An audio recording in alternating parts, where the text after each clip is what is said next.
Oh man, I thought I had that muted. Where is that coming from? Don't.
So I'm really pissed for one PC what I'm gaming on. I think they've both had the microphone turned on for some reason.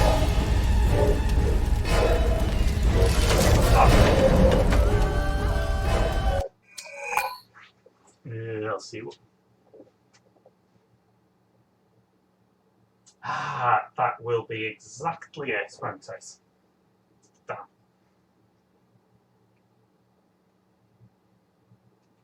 In which case, I'll just mute the game audio. It'll be fine.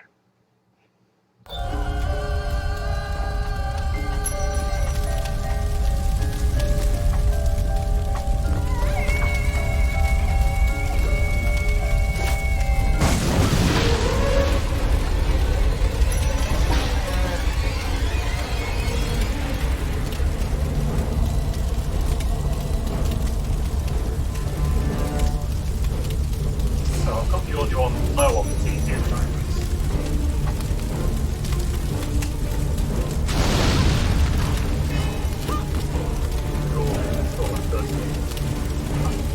I must say, I do kind of like the Underworld because they do sort of kick you in, go hit the tutorial and also hit this burning building, which is great.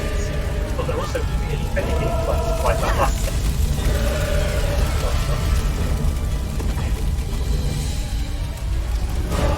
Right from the first 5 seconds of the game, absolutely.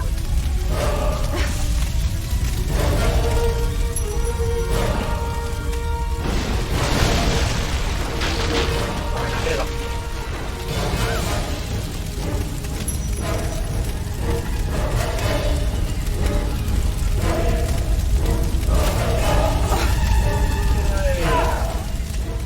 Okay, that didn't work.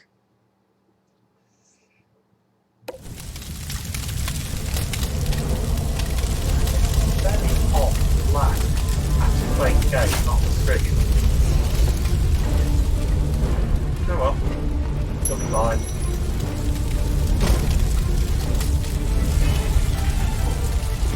Look out! Oh, I know!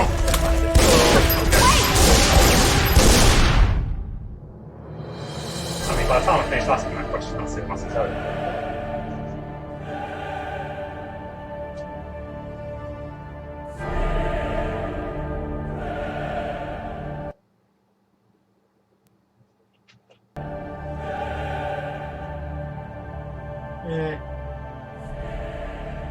Some of them go on a bit. I think maybe I'll skip the long ones.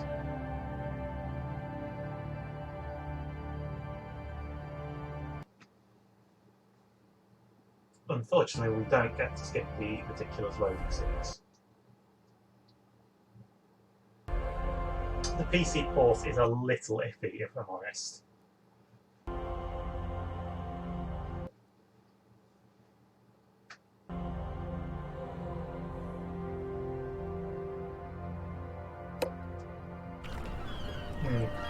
So I think Bunny mentioned in an earlier run that you have to have VSync turned on, was it Guardian of Light? Because otherwise you run too fast. So PC version of Underworld has the opposite problem, in that you have to have VSync turned on or the physics just break. Not in a break we could get through this level really quickly way, but as in trying to complete necessary puzzles, things find it yet? fly off Patience, Zip. 50 times the normal velocity. Which is a problem when you're trying to complete box puzzles.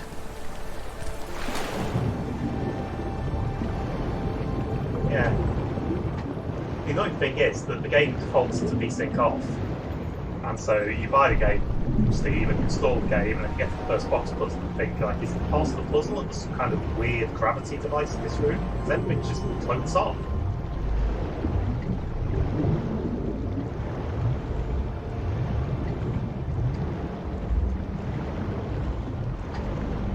Yeah, I mean, otherwise you'll get to the first physics puzzle and get stuck there and go,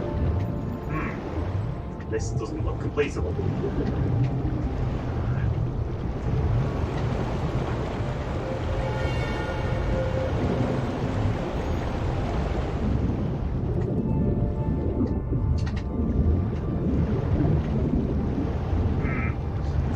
The costumes in this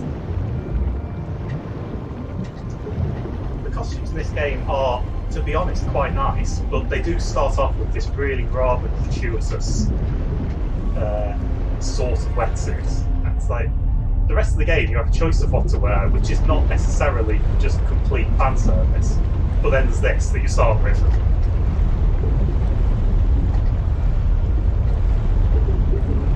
I think this is meant to be tropical-ish.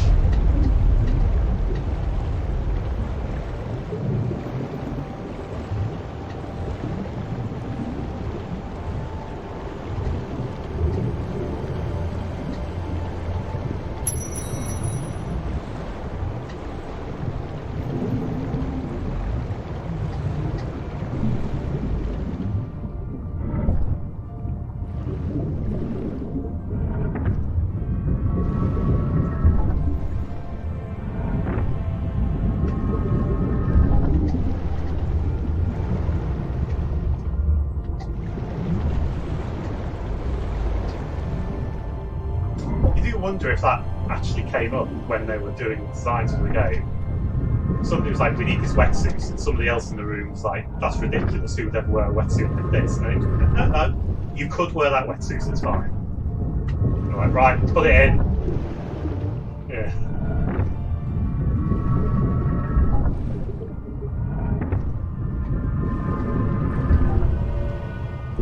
Possibly not.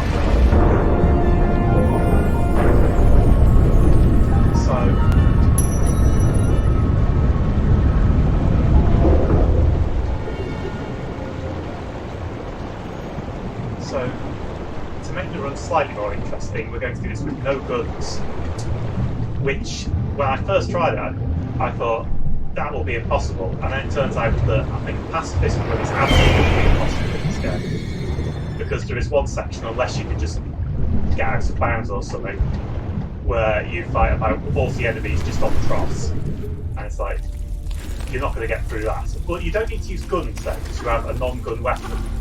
And then the rest of the game, to be honest, might back up this way. Oh no, I do. It's just Lara's climbing. And then the rest of the game.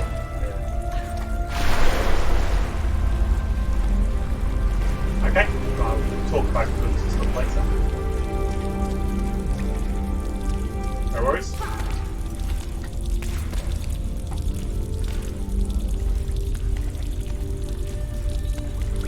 Yeah, no worries. Well, you say that the following run means it's going to be a 4-hour interview.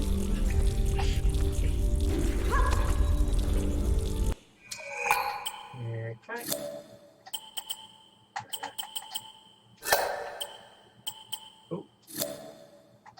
volume.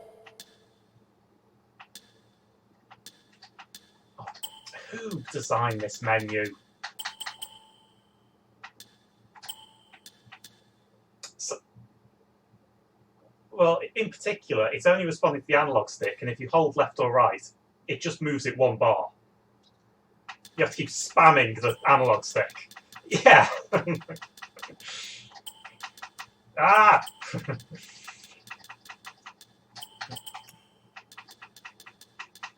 Yeah. They're all down to about half. Right.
I'm not, so I hope Matt is. I need Force H.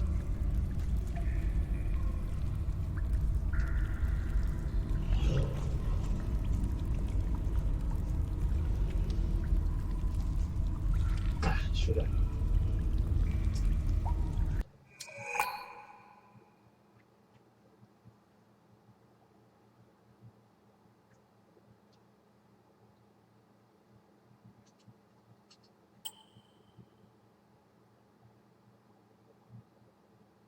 I'm able to.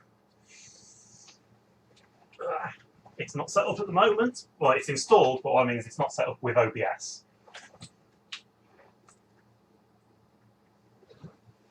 Good point.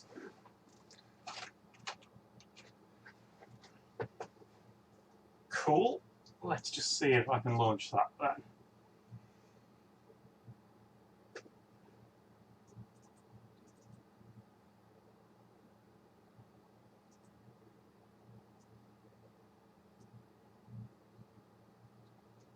One second.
Okay, so I've got Discord running on the gaming PC now. I guess we just await somebody to tell us it's come through on the stream.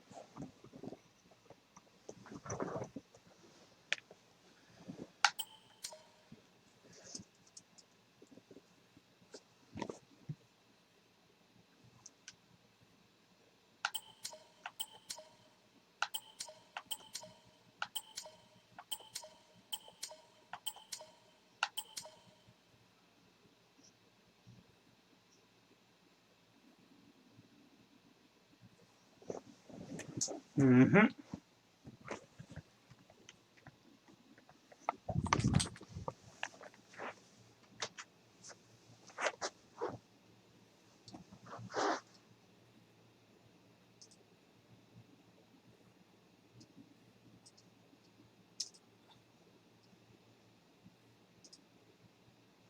Uh-huh.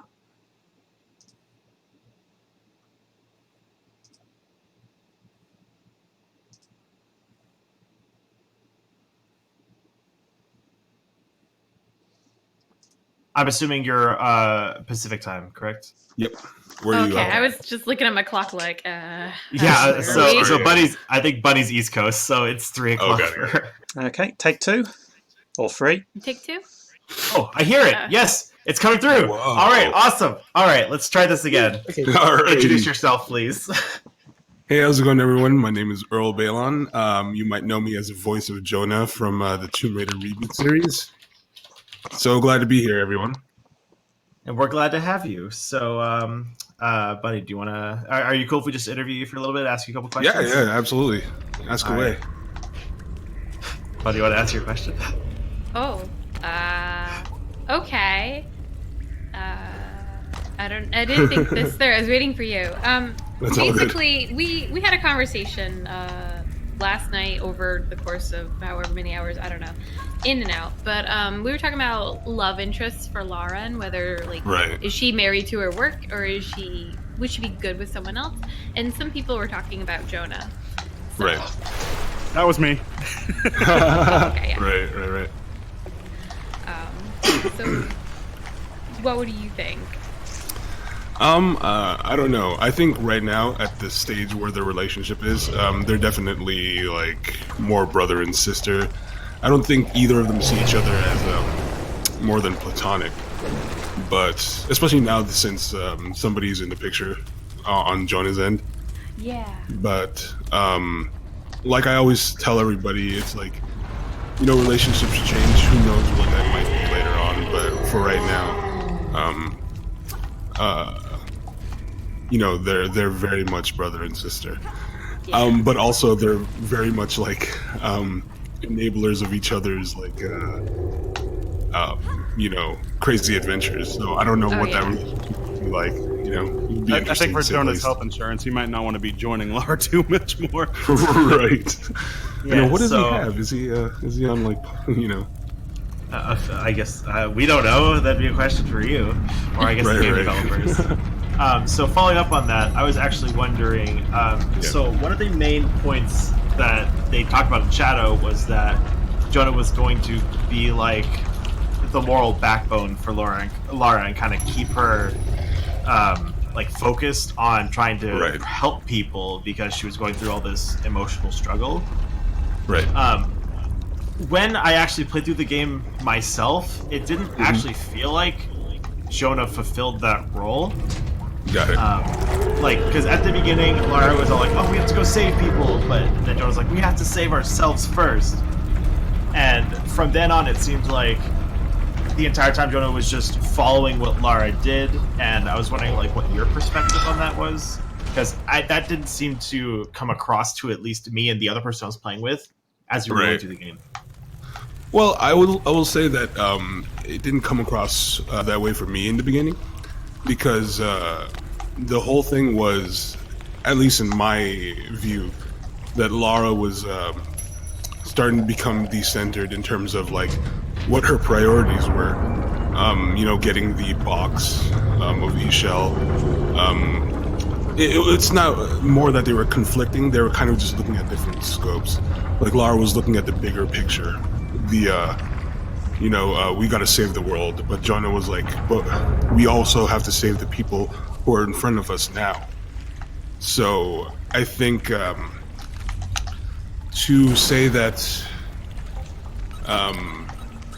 they're on different moral pages, yeah, they're probably in different headspaces, but like they're both trying to save the world. And I think Jonah's trying to make it more personal for her, as opposed to something more global. So, all right. I guess. Are you a fan of Tomb Raider yourself?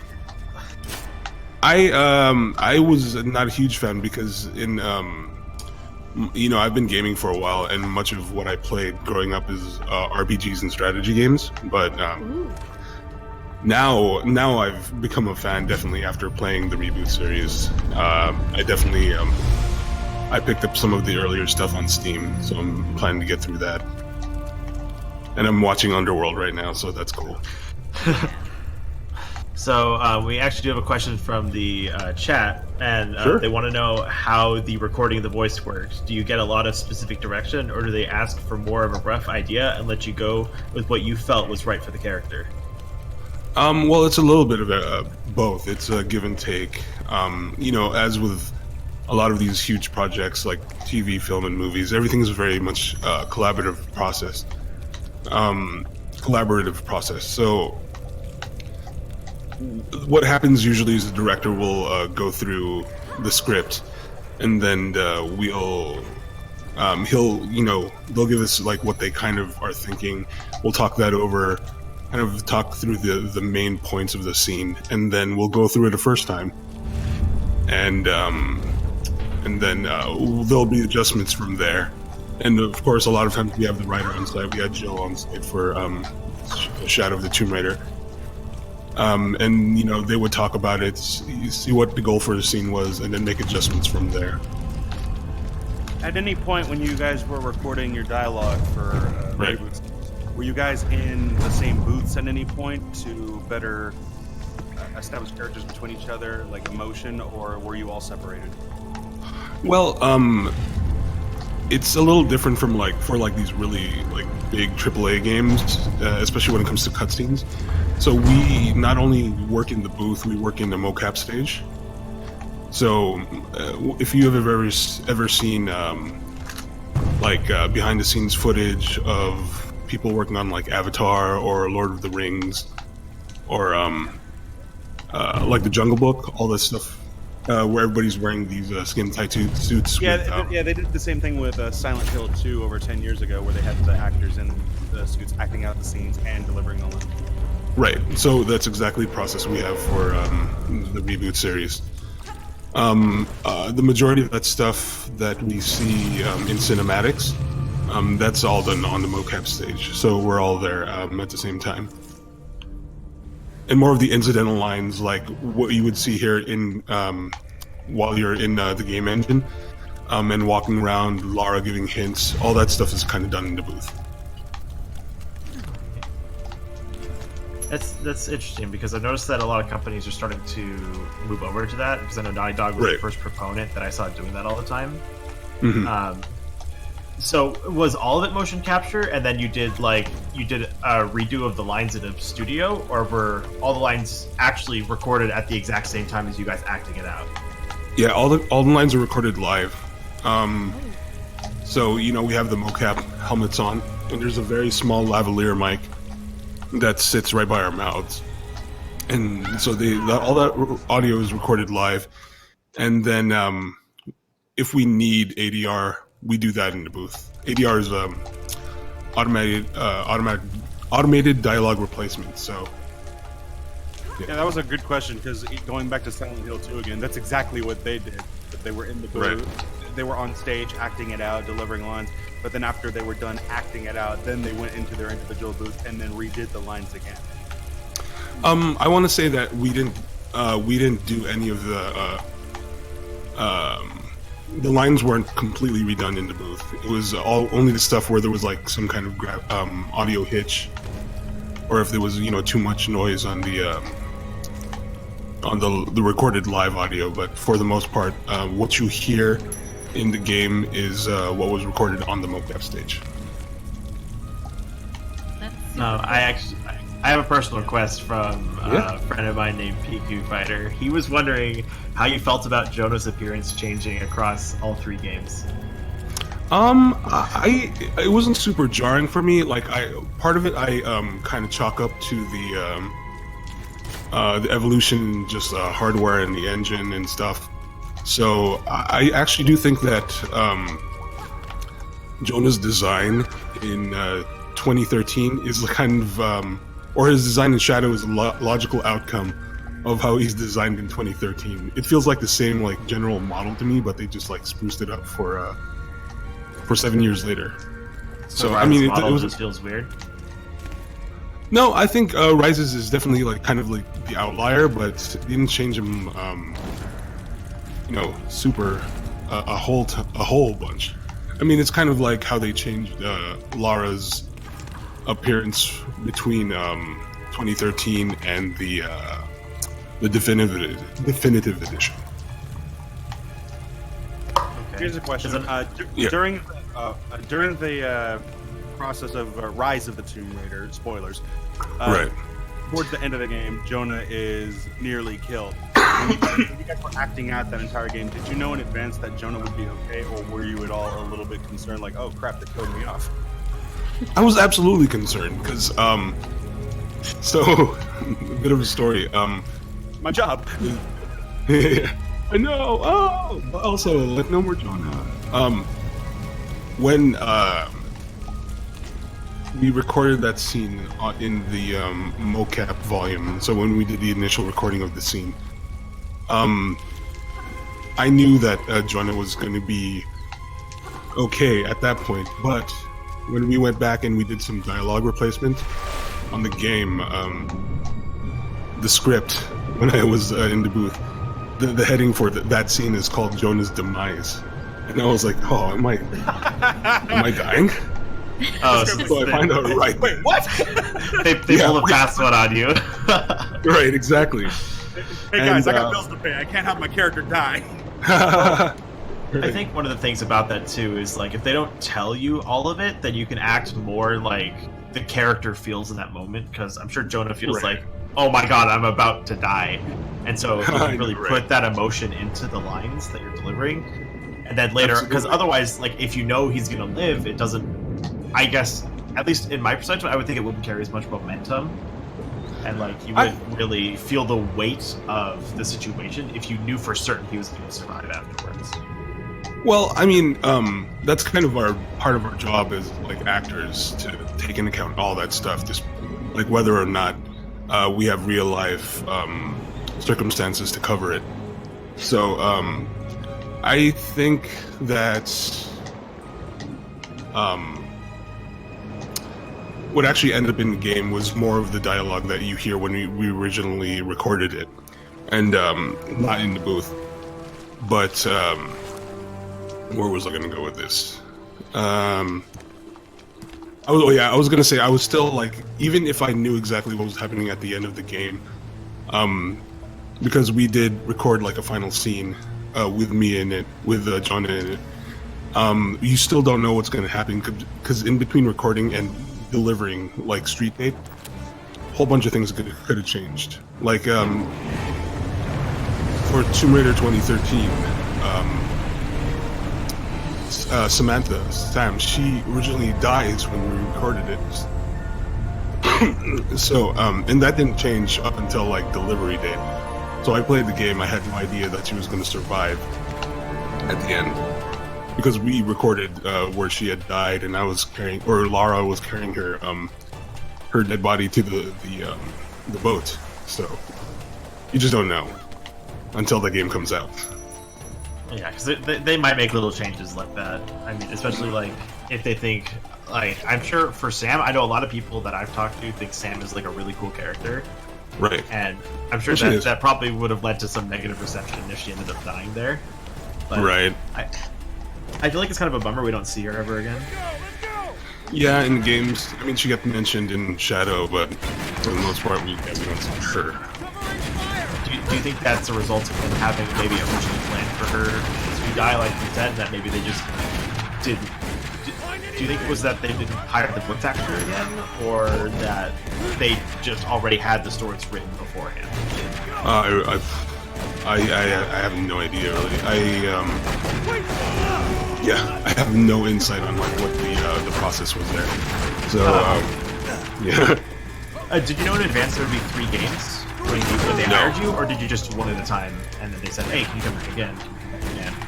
Yeah, it was one at a time. So I basically find out there's going to be a new game when I get a call from my agent. Like, it's a surprise. One day I'm like, oh, I'm working on that again. It's cool. Okay.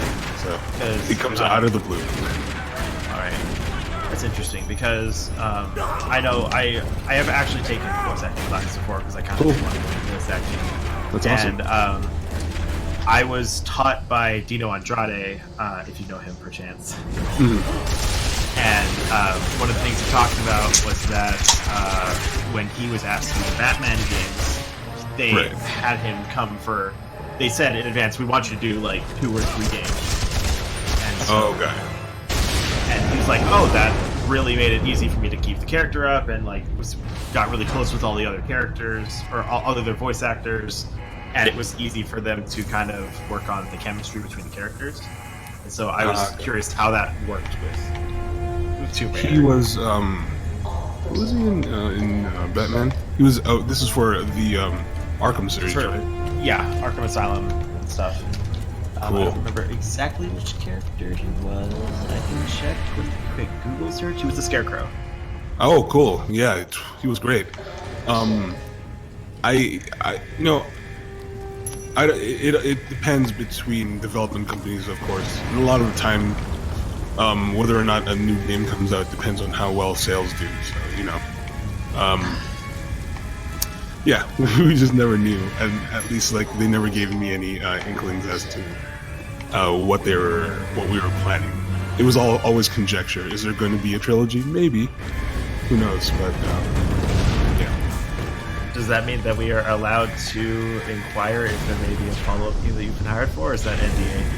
I mean, you could ask me, but I'm going to say that I have no idea because I actually don't. Okay. I wish I don't.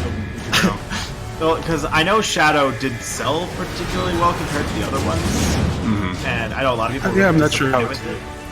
How did you feel, by the way, about Shadow's story? About Shadow's story?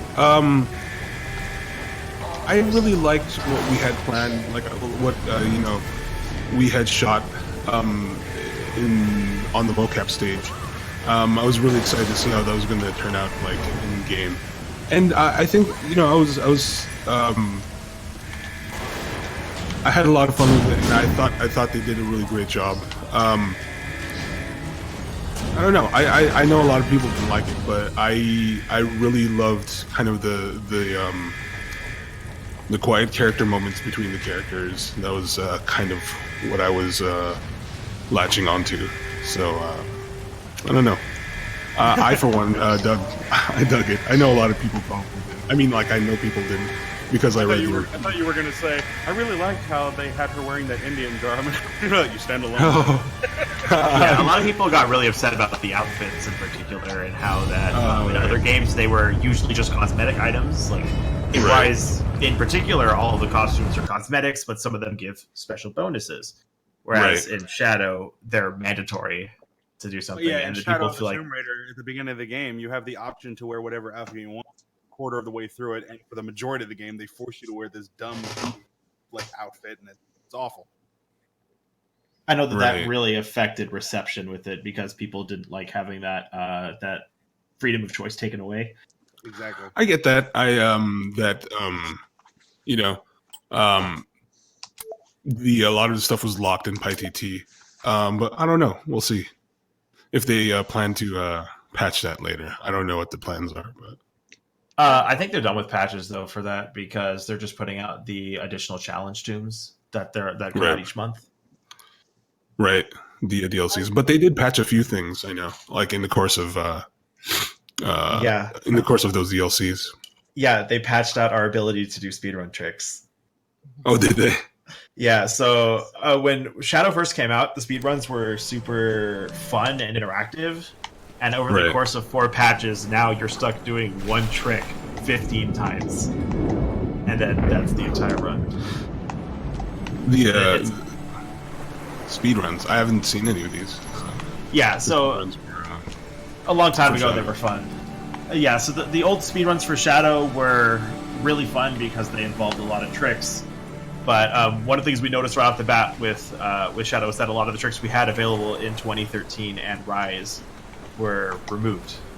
Huh. So I noticed that they went out of their way to try to remove a lot of that stuff, and they did that with a bunch of subsequent tricks that we learned within the first couple weeks of the game being out.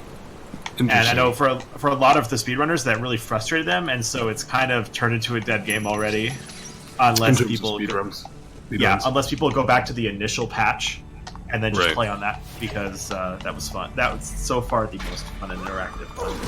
Oh, we have a question for you, Earl? Sure.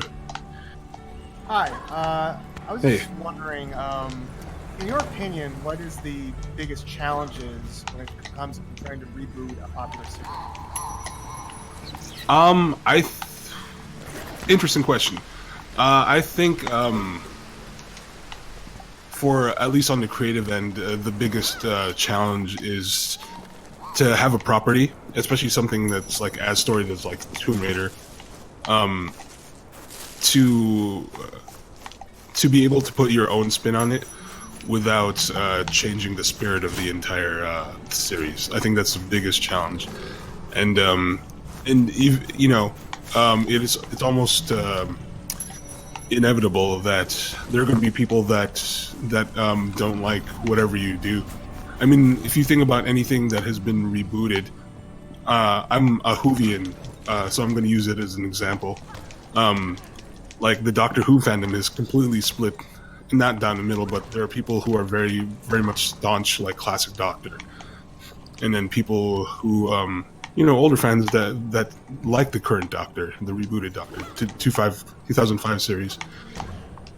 So, I mean, it's inevitable that that kind of stuff happens, and that's another challenge that I guess you have to consider. But yeah, it's all about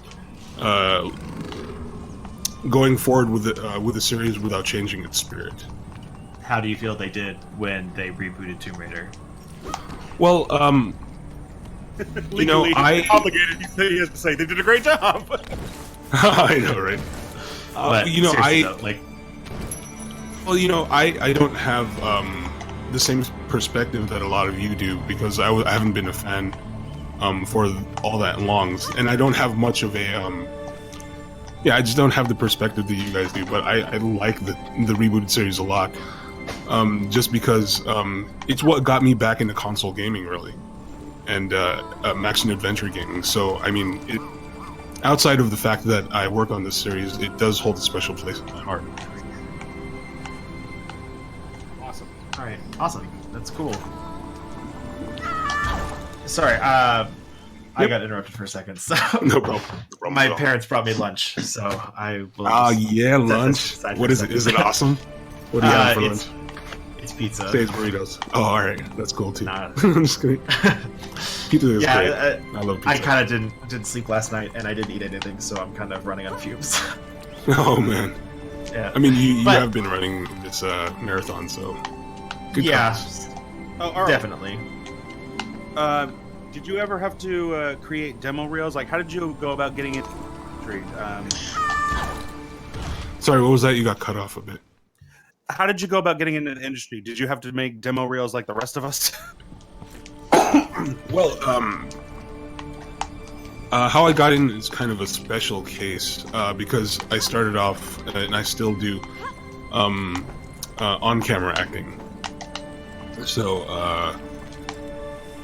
and that's kind of how I started in the industry, doing commercials, indie films, and all that. And this came through my agent. We actually had no idea it was a video game. And I just went in and auditioned like it was a regular on-camera audition. And I ended up doing Tomb Raider. It ended up being Tomb Raider when we found out, after I'd signed all the NDAs, of course. So my case is a little special, where I didn't have a traditional demo reel or anything like that. I had worked on a game previously to like probably a year before I did 2013, and it was a kind of like it was an online side-scrolling 2D fighter called not fighter but 2D I guess beat 'em up slash fighter called Dungeon Fighter Online. Ah, yes. Yeah, so I did that, and then I went on to Tomb Raider right after. How did you feel about the movie? All this stuff. I'm coming from this perspective where I enjoyed the movie a lot because, and this sounds kind of weird. I was making discoveries about Lara and the character, and Jonah's like headspace while I was watching the movie. I was like, oh, I kind of understand things, and it's because I've kind of lived with the character for such a long time now. It being like 8 years now. A lot of what I feel when I watch a movie is kind of in relation to that, so it's very much biased. But I enjoyed the movie quite a bit. I saw it twice, even though Jonah's not in it at all.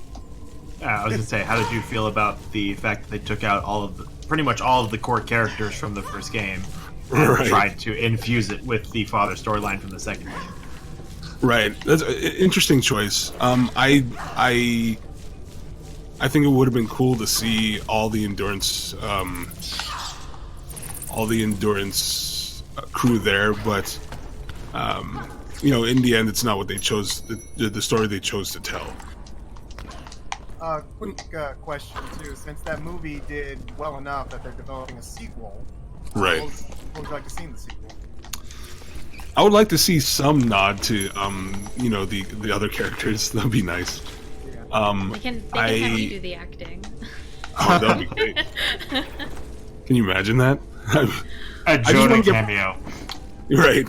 I don't even have to be Jonah. Well, I could be Jonah, but he could be a side character in the back. I don't care. Well, yeah. So it's the voice actor from the game as Jonah that could be giving Lara moral advice. Right. He's like a taxi cab driver that just drops his little nugget of knowledge that changes the course of the entire game or the entire movie. I don't know. It'd be a really awesome nod. Right. It would be like, whoa, hey, that's a thing. And I think that, as being part of several fandoms myself, like, I think that I love that stuff. I love little nuggets, Easter eggs and stuff. So that'd be cool to see happen. I don't know what story they're going to be telling, but yeah. I'm excited to see what they do now that they have a second movie to work with. So early on, you said you were like a Doctor Who fan? Yeah, absolutely. David Tennant, best Doctor. I can see that. Yeah. In your perspective, which is the best? I don't know if there's I come from this perspective, and I go to do you know Gallifrey 1? Mm-hmm. It's a Doctor Who convention that's here in LA, but Mark Sheppard was here 2 or 3 years ago, and he said something to me that kind of stuck with me as I watch Doctor Who these days. And he said that everybody talks about like which doctor is their doctor, and Mark Sheppard said, who my doctor is? My doctor is the doctor. It doesn't matter who's in that role. They've all got something to offer. So whoever the current doctor is, I'm all about it. Like, I was really, really into Capaldi. I wish they had given him better stuff, but I appreciated him a lot. And right now, I haven't had a chance to finish all of Jodie's storyline, or at least this first series, but I'm finding the time to do it. That's awesome. Awesome. Anybody else have any other Tomb Raider questions? So, Earl, would you like to donate to the cause? How long do you run, like, all year? Or is it just for this drive? Because I would. I think the company operates year-round, but this specific event is once a year. Got it. Well, I would love to. It looks like it's been going about twice a year, actually. So. Oh, twice? Yeah. All right. Get his wallet. If you read them, please read all panels. So, you said you've been starting to get into the Tomb Raider games since you've been working on this project, right? Right. Which ones have you played so far, besides the reboots? I started on the original Tomb Raider. I played like 2 or 3 hours, but I have such like, I'm one of these guys that if the game's not quite hitting it with me right off the bat, then I'll put it down and wait until it does. So I have several unfinished games on my Steam backlog, like whatchamacallit, The Walking Dead. I did the first episode, and I was like, I'm gonna put that down. So I have lots of unfinished stuff. What was that? How about Pop-Up Dungeon? I have not played Pop-Up Dungeon. Is that a that one? Oh, are you? Yeah. Let me bring it up on my Steam. I'll bookmark it. Yeah. Wonderful. Okay. So, what information can you provide to someone who wants to get into voice acting? I would say that you should keep at it. I tell people that want to get into the industry all the time that everybody gives themselves a timeline. Everybody says like, if I'm going to do this for 5 years, and if it doesn't work, then I'm going to try something else. And I'm saying that like 5 years isn't enough. When you give yourself a timeline like that, especially something so short, you're kind of shooting yourself in the foot, because the industry isn't a it's not a sprint, it's a marathon, and the people that really make it are those that persevere. So Yeah. To add on to that, I would say getting started is the hardest part. Absolutely, that is because everybody else always has this this view of the industry, like, and it is. I mean, it comes from a very grounded thought. It's that it seems nebulous and kind of monolithic at the same time. It's like this huge thing that you have to climb, but you don't know how to do it. And I say just start doing work from the beginning. And everybody chimes in and has like ideas on started, and there's an enormous list of things that you can do to get started, depending on where you live, for one. Right, absolutely. I think the important thing is that you are doing work. So, how long do you think it was between when you were getting started to where, like you said, like you don't give yourself necessarily a timeline, it's not enough time. How long do you think it was before you felt comfortable with getting like all the gigs and stuff? Well, I'll say that I still don't feel comfortable like getting all the gigs, because it's still every day it's a grind, Yeah. And for some people it's gonna hit right off the bat, like they're gonna have a meteoric rise right at the beginning of the career in the first 2 or 3 years, and some people are going to take 15 years, So I've had wins, and Tomb Raider is definitely one of the huge ones.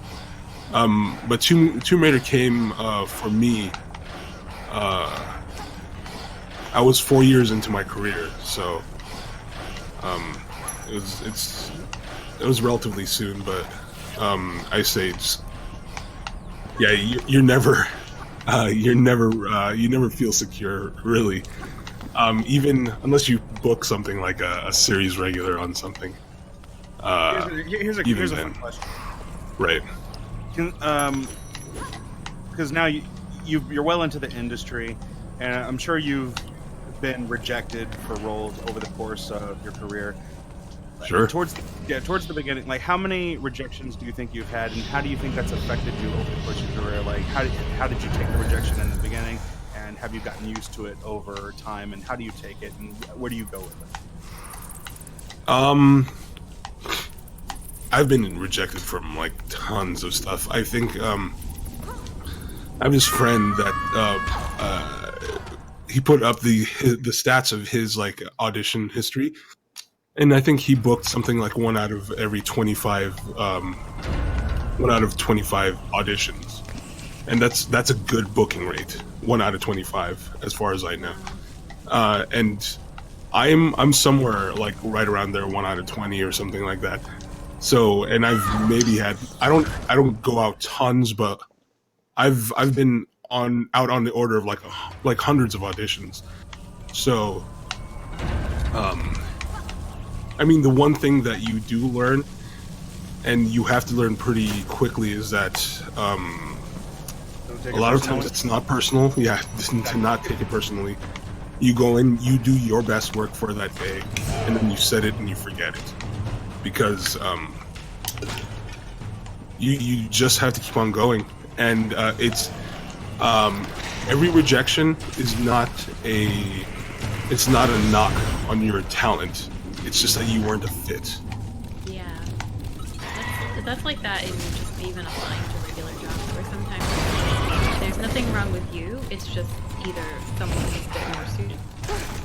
Right, exactly. Somebody just yeah, like you said, somebody was just more suited for just fit somebody better, and it's not a knock on what you can do. It's just something you have to remind yourself, because if you can think about job interviews, applications, actors have to do that like hundreds of times a year, so it's. Did you start with an agent? Oh, sorry. Did you start with an agent, or did you work on your own just when you started? I worked on my own for the longest time, and that's kind of just what you got to do sometimes, because like an agent's not going to look at you unless you have like some kind of body of work. So I worked in the industry for about 3 years until I picked up an agent, and that was just me doing independent shows, doing theater, doing sketch comedy, and I had an agent come to one of my sketch comedy shows, and they picked me up there. So. Yeah. Now, when it comes to seeking work by today's standards, because clearly you have an agent that can help do that for you. You also got your way to look for work by yourself. I keep my ears out, so if I hear somebody's looking for talent, then I'll hit them up. But I do also look on. There's 2 big casting services in LA. Actors Access and LA Casting, and I'll check those from time to time to make sure there's something to see if there are things that fit me. Now, did you go and seek out the agent, or did the agent just come up to you and say, "Hey, I want you"? The second one, I was very, very lucky that there happened to be agents in. Well, it was kind of like an industry showcase, so yeah, they happened to be in the theater that day, and they contacted me afterwards. So. That's awesome. Yeah, I know. I was very, very lucky. Right place, right time. But also that when the chance came, I was ready. So that's the part I'll give to myself.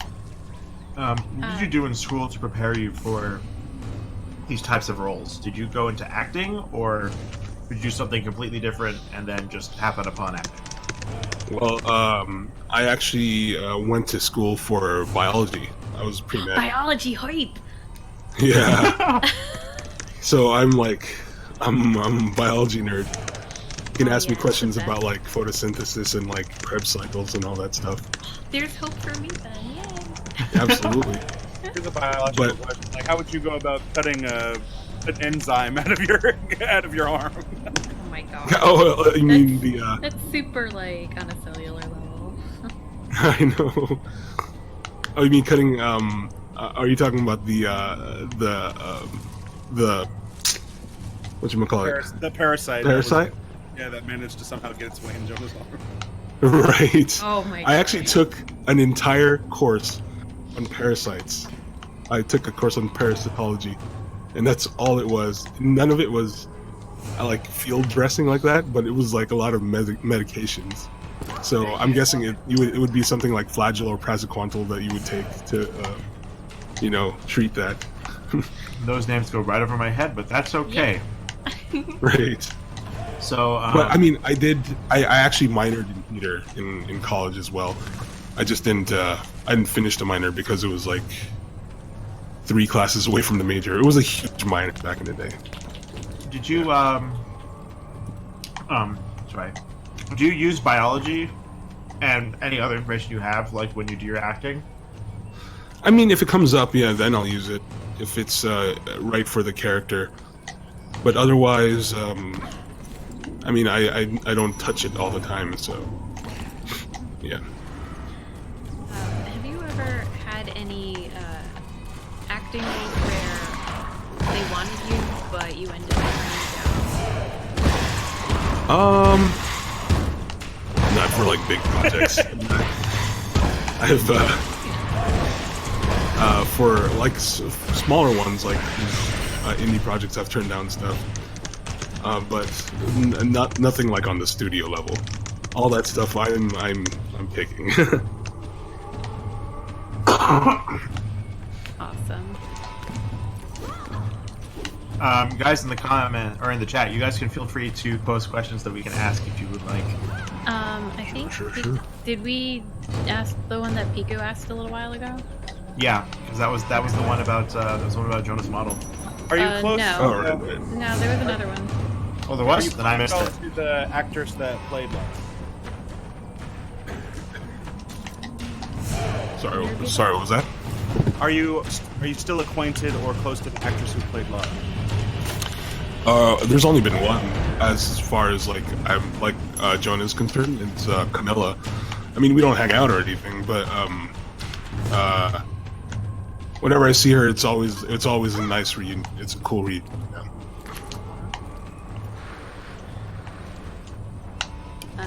Pico No had asked. afternoon tea parties.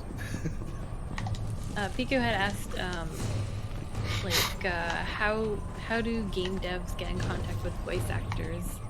I know your agent helps you a lot with that. Yeah, I think that's kind of the major thing. It's but also if you have a demo reel, a good thing is to send out the demo reel to casting directors. So like vocal casting directors. So if you, and this is a little, I guess, kind of trick. If you go to IMDb Pro and you search like games you want to, the kind of games you want to work in, a lot of times they'll have somebody listed under who did the casting for that game. So you would send your demo to that person, whoever's listed there, and if they like your stuff, then hopefully they'll call you in and give you an audition. So. And those are all separated based on game types? No, I mean, but you can look up games that on IMDb. Like I just said game types just because like if it's all personal preference. Like if you wanted to work in strategy games, then you would look up who casted like Total Rome or like Blizzard RTSs, that stuff. Okay.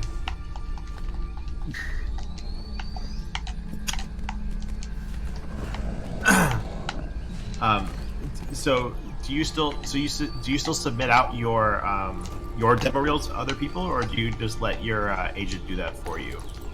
I still submit my stuff because another thing I would like to do is animation, and the casting directors and all the production people are completely different. So that's like something that, like, I have no foothold in, really. So yeah, I definitely still send out my stuff. What does your what's your demo reel consist of? Right now, it's just characters from video game characters that I've been working on. So it's not super extensive. I don't really have an audiobook one or anything. Because I do specifically want to work in like animation and video games. When you started, what did you have on it? When I started, I didn't have a demo reel because you will hear a lot of people say this, like you don't make a demo reel unless you're ready to have one. Unless you're at that level where you are competitive. So I mean, look, when I started, I didn't have a demo reel. So then, what did you do to earn jobs at that early stage? At that point, it is you just submit to very small jobs until you get your you get the footage, or you get all that stuff. You get the experience, and then you can slowly start crawling up. And every so often you'll get a break, something big, like, for me it was Tomb Raider. I just happened to have the right look and a decent resume at that point. So. I'm not sure if this was asked already, but what was your favorite line in one of the games? My favorite line? In the first game, one of my favorite lines is, "I know you think your instincts are a weakness, but they're a strength.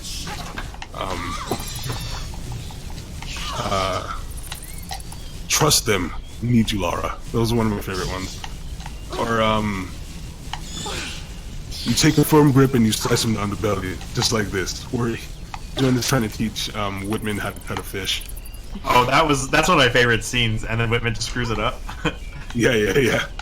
That was a great scene. I like that one.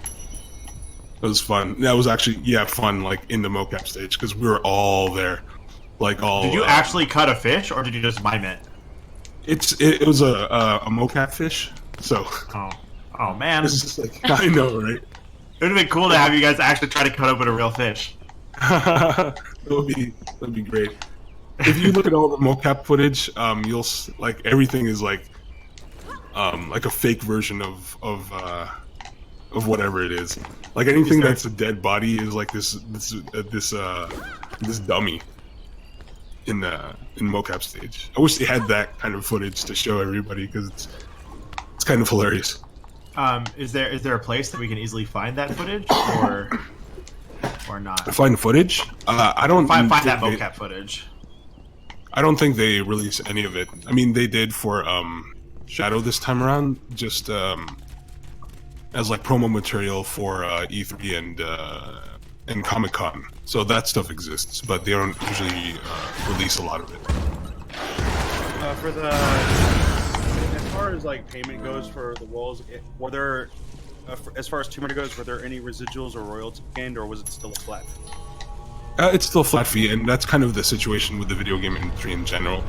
Is that there is, even though you're working a union gig, there's no residuals. There is kind of a bonus payment structure right now, where depending on how many sessions you work on a game, you get a little bit of a bonus on your day rate. But there's no residuals, as they are with commercial and TV right now for video games. And I guess hopefully that's something that the union will work towards at some point. Yeah, definitely. So this question is kind of more regarding Lara's voice actor, but not sure if you know or have insight in general. Lara's voice actor for like grunts and screams for the different games, is it reused, or is she making new ones each time? I'm gonna say that they're new ones each time, because I did new ones each time for each game, so I'm assuming it's the same for Camilla. And then when it comes to screaming in the recording, do you do anything like psyching yourself up, or do you just have great screams on cue? There's always a process of like putting yourself in the right headspace for a scream, or just anything acting. So yeah, I guess there's a little bit of psyching up, because you got to put yourself in the situation, or else it's not going to come across real, right? Like Jack that they did Wolverine. Yeah, like him. I actually, a lot of voice actors, and I'm pretty physical when I'm doing like exertion stuff. So a lot of the times when I'm especially the top of Shadow. There's that scene in the plane that's crashing, and a lot of times you're actually tensing your muscles, and I'm sitting there like squeezing my entire body together because like I'm getting tossed around. So it definitely helps to have that physical component because it makes it sound more real. I know a lot of the times when I did my my voice acting training that they were like, if there's ever a point where you need to get physical with something, like actually do the motion. Yeah, absolutely. And, like, because that just helps. For one, it makes it feel more realistic, and It does. And it also gets you more into the situation, so that I guess it's easier for you to make the sound as well. Yeah, it absolutely Here, hold this is. microphone. We're gonna push you. Yeah. Like, yeah, I absolutely do kind of like, not the full motion, of course, but like a motion that's kind of analog to what's happening in the game. So,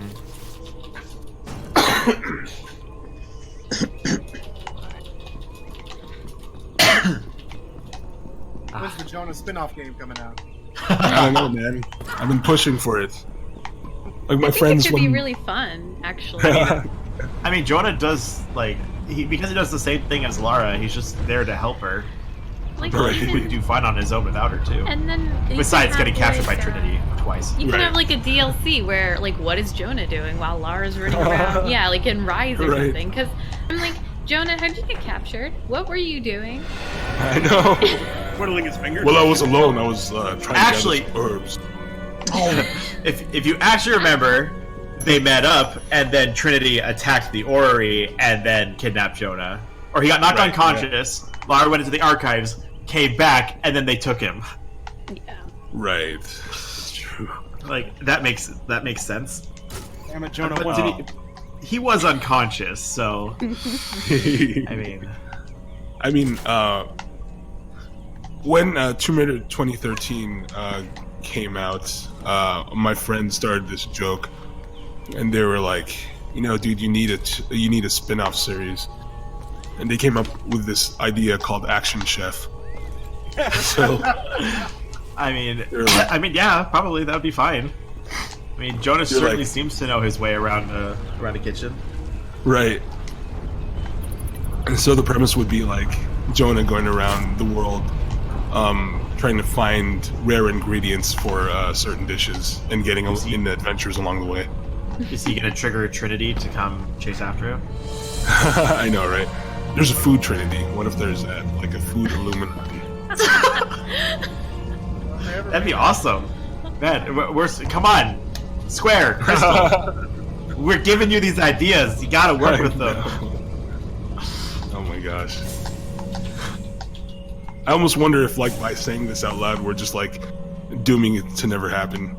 Oh man, I don't know. that'd be such a Well, bummer. there is that unwritten rule that video game cannot accept ideas from outside sources. It's true. It's actually like all industry, anything. It's just a legal thing. I mean, I understand totally why, in the because industry. they don't want to get into a lawsuit with Right. someone saying, "Oh, this was my idea." Yeah, that's exactly what it is. So anytime anything gets said, it's kind of dead in the water, actually. But Well, yeah, unless of course Yeah. they end up joining the company. right. If that ever happens, then you do get caught with a idea, or either you gotta permission or you gotta pay out. Yeah, exactly. It's always just consideration.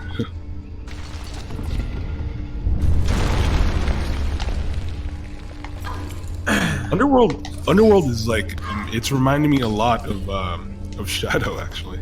Like all the greenery. It's Yeah. it's a different part of the world, but yeah, it is very related. Well, yeah, because I Is made this, the comparison yesterday that Right. when it comes to the reboot series, you can make a comparison to Star Wars, where Rise of the Tomb Raider is like Empire Strikes Back, because you immediately think of snow and it's like Right. hot. Like Shadow right. of the Tomb Raider is True.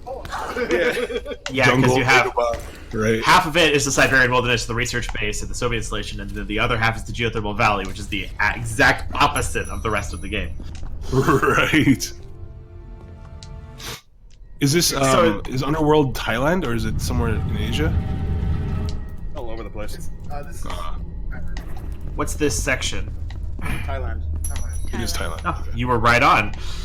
Oh, I don't know if this was asked, but I have this question: is Sure. when I'm playing various different video games, I can tell like when some characters, like their voice actors, are really like giving a lot of effort, and then other ones, they don't have as much direction.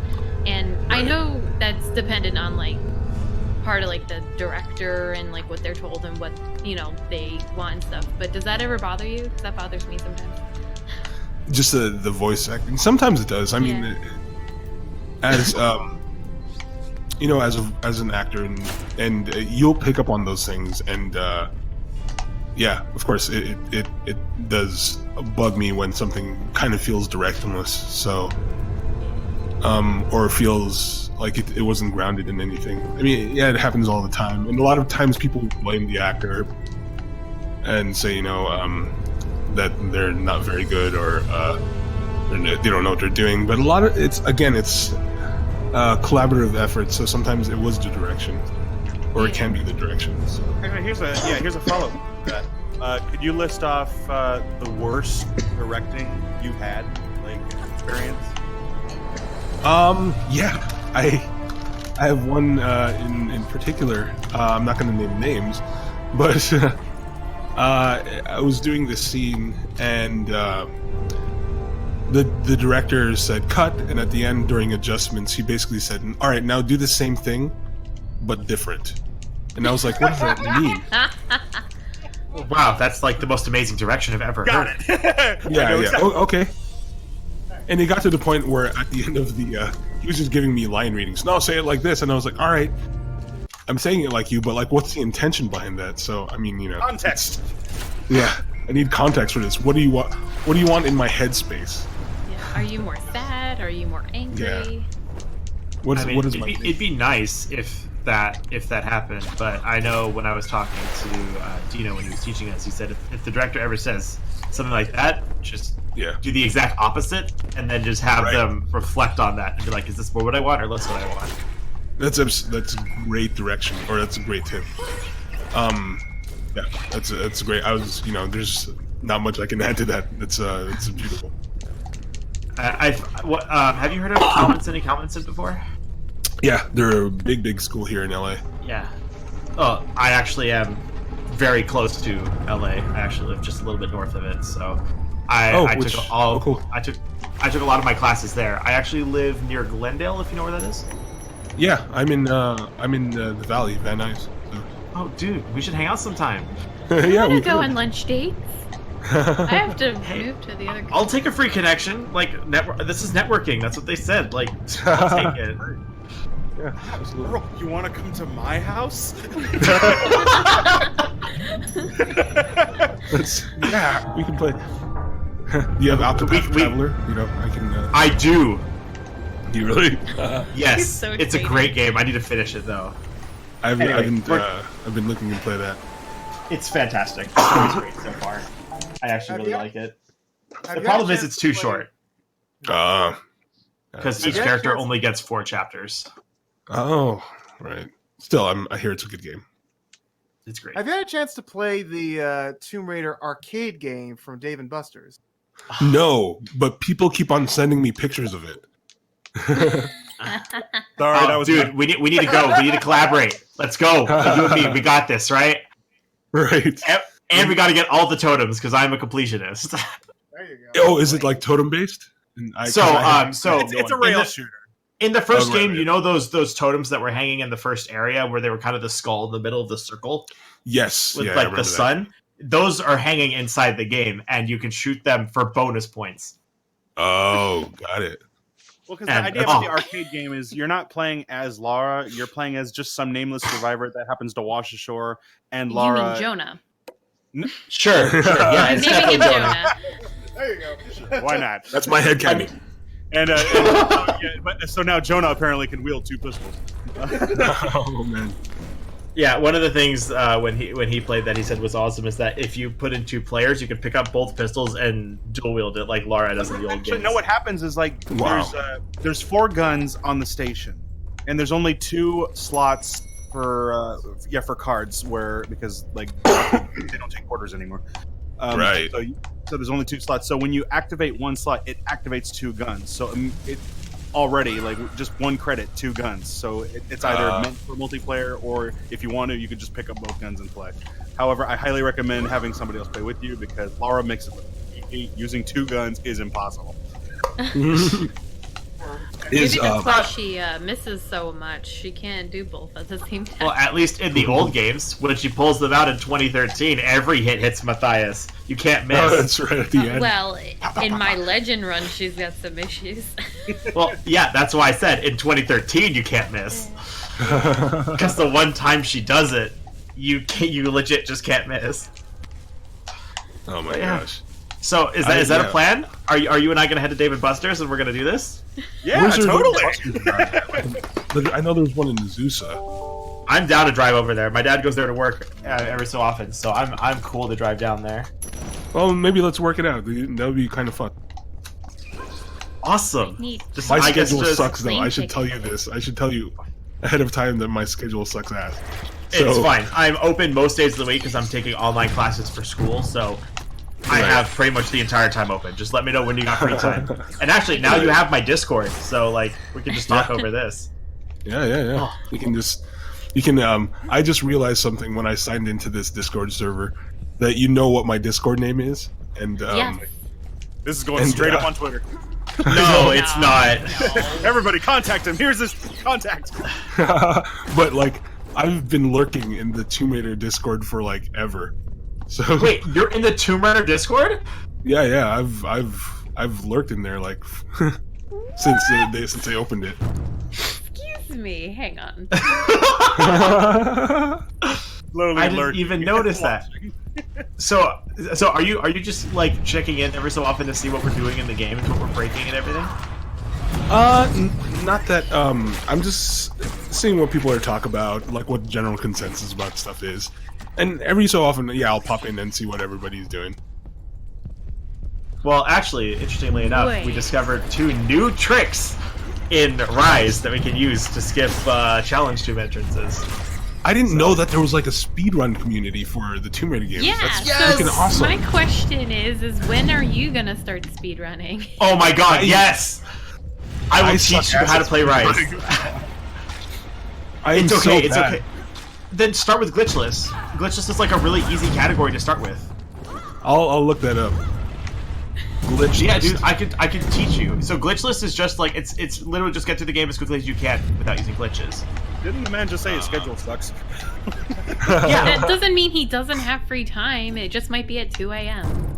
Yeah, right. like, Oh my gosh, it's always at 2 a.m. And actually, we might be getting a glitchless run-in at ESA. So, if you want to see what it entails, it's going to be me, Limi, and Piku Fighter. We're hopefully going to get in a 3-way race for Rise Glitchless. So if you really want to see how it works, we're going to hopefully be doing it there. When is that the ESA thing? ESA is July 19th through the 28th. 19th and 28th. I'll get 19th through the 28th. Is that during Comic-Con? That's a good question. I don't actually know when Comic-Con is this year. I don't Comic-Con. Comic-Con is July 18th through the 21st. So it's that first weekend of ESA is the Comic-Con weekend, but there's no guarantee we're running during that time. Wait, are you going to be at Comic-Con? I'm usually at Comic-Con. I go every year just because I'm a nerd, so you know. Oh, okay. Oh, and I went last year for Tomb Raider, of course, but yeah, I actually went the year before that because my dad works at JPL and he got onto a panel talking about the stories the public never hears. About, dude, I love that. Rovers. Like, I always go to that panel. No, I didn't go to that panel, but I always go to the space panels whenever I can. Like at Gallifrey 1, they did one about the Martian rovers and like future space projects. And I was in there like, this is amazing. Yeah, and, so JPL people there. Yeah, this whole panel was just about what the public never sees when it comes to sending rovers to Mars and other planets. Oh, I bet that's got to be. There's got to be tons of stuff. Yeah. If you ever want to hear some interesting stories, I can have him sit with you. He has a lot of stories. That's crazy. Did you say no? No, I didn't say no. Well, I said no. I thought I just heard Will say no. Wait, what? Okay, then no, that wasn't me. My bad. I thought I heard you say no. It was probably something else. Anyway, yeah, like if you, my dad's been working for JPL for like 30 years, so he has a lot of stories about that stuff. In fact, he worked with one of his friends to develop a patent for rover tech. Oh, really? Yeah. That's nuts. Yeah. Do you watch the Rose Parade? Not anymore. I used to growing up. Because me, him, and my sister drive floats in the parade. You what? So, that's crazy, man. Yeah, we actually drive the hardest thing because you have like a little box to look through, right?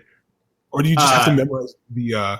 No. So in front there's like a cutout where they put a grating so we can see through. Oh, all right, that makes sense. Yeah, but also what we do is if you actually look at the road through Pasadena, there's a pink line that goes down the road. That's what I figured. I was like, there's got to be a road marker. So there's a pink line that's exactly in the middle. And so what we want to do is we want to try to center the float over the pink line as we drive forward. Right. But to make sure we don't run into another float, we have that great. Yeah, and if we're in a pair, we actually have communications between both pairs. Oh, nice. Yeah. But it's grueling because you get less than 2 hours of sleep and spend like 4 straight days working on the floats. Because we have to drive them over the night before, stay with the float, drive it to post-parade, then we get like 3 hours off, go back to post-parade, and then drive it back to where it came from. Oh my god. And they have a top speed of 5 miles per hour. Right. That's. It's rough. You're troopers. You're troopers for yeah. Sure. But so yeah, I can talk to you about a lot of cool stuff sometime. If we hang out at Dave & Buster's, we can totally do that. Yeah, man. I need pictures if you do that, though. Oh, certainly. I'll take some. I'll send them to you. I'll post them probably in Tomb Runners. Yeah. I'm just elated that there's a Tomb Raider speedrunner community. Oh, yeah, amazing. No, the Tomb Raider games are great. And I know, at least in my personal experience, I didn't start with Tomb Raider. I started with Last of Us, actually. And then... Oh my god. I did Last of Us 100%. That was a nightmare. I suck ass at stealth games, so like... See, the nice thing about that is once you learn the speedrun route, it's so easy. Because twice you can just walk into a specific spot, it kills Ellie, and then deloads all the enemies. Oh my god. It's just like walk through. Yeah, and then you walk through, grab the collectibles you need, and you're done. It's great. My first speed run. Earl, if you value your sanity, don't attempt any of this. It is not easy at all. Sorry. Give me 1 second. I'll be right back. Yeah, no problem. Don't listen to them. Run! That's what he's doing. Great. This is actually awesome. I have a network now. Sure yes. Hey, it's a network. Wait, what is that on my door? Is that crack? Oh no, it's not crack. It's a hair. Okay. Are you okay over there? I looked at my door and I thought I saw a crack, but it was just like a white piece of fluff that was like running down the door, and it looked like a crack.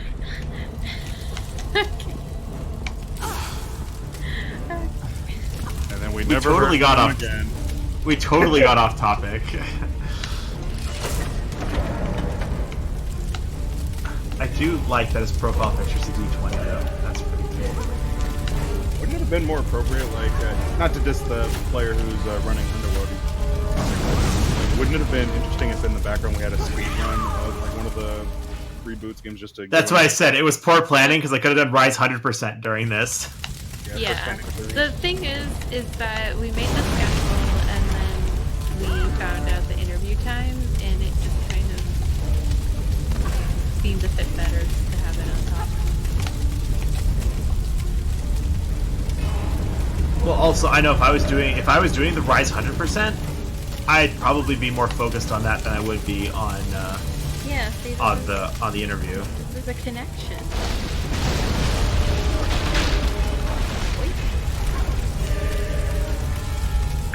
It's actually really cool. I don't get to talk to voice actors like this very often. They're usually either really busy or they have such a small time slot to talk that I can't really. We're not all very busy. You're one? Yeah. As am I, but I haven't gotten a job yet. Yes. I haven't gotten a job yet professionally, but I'm working on it.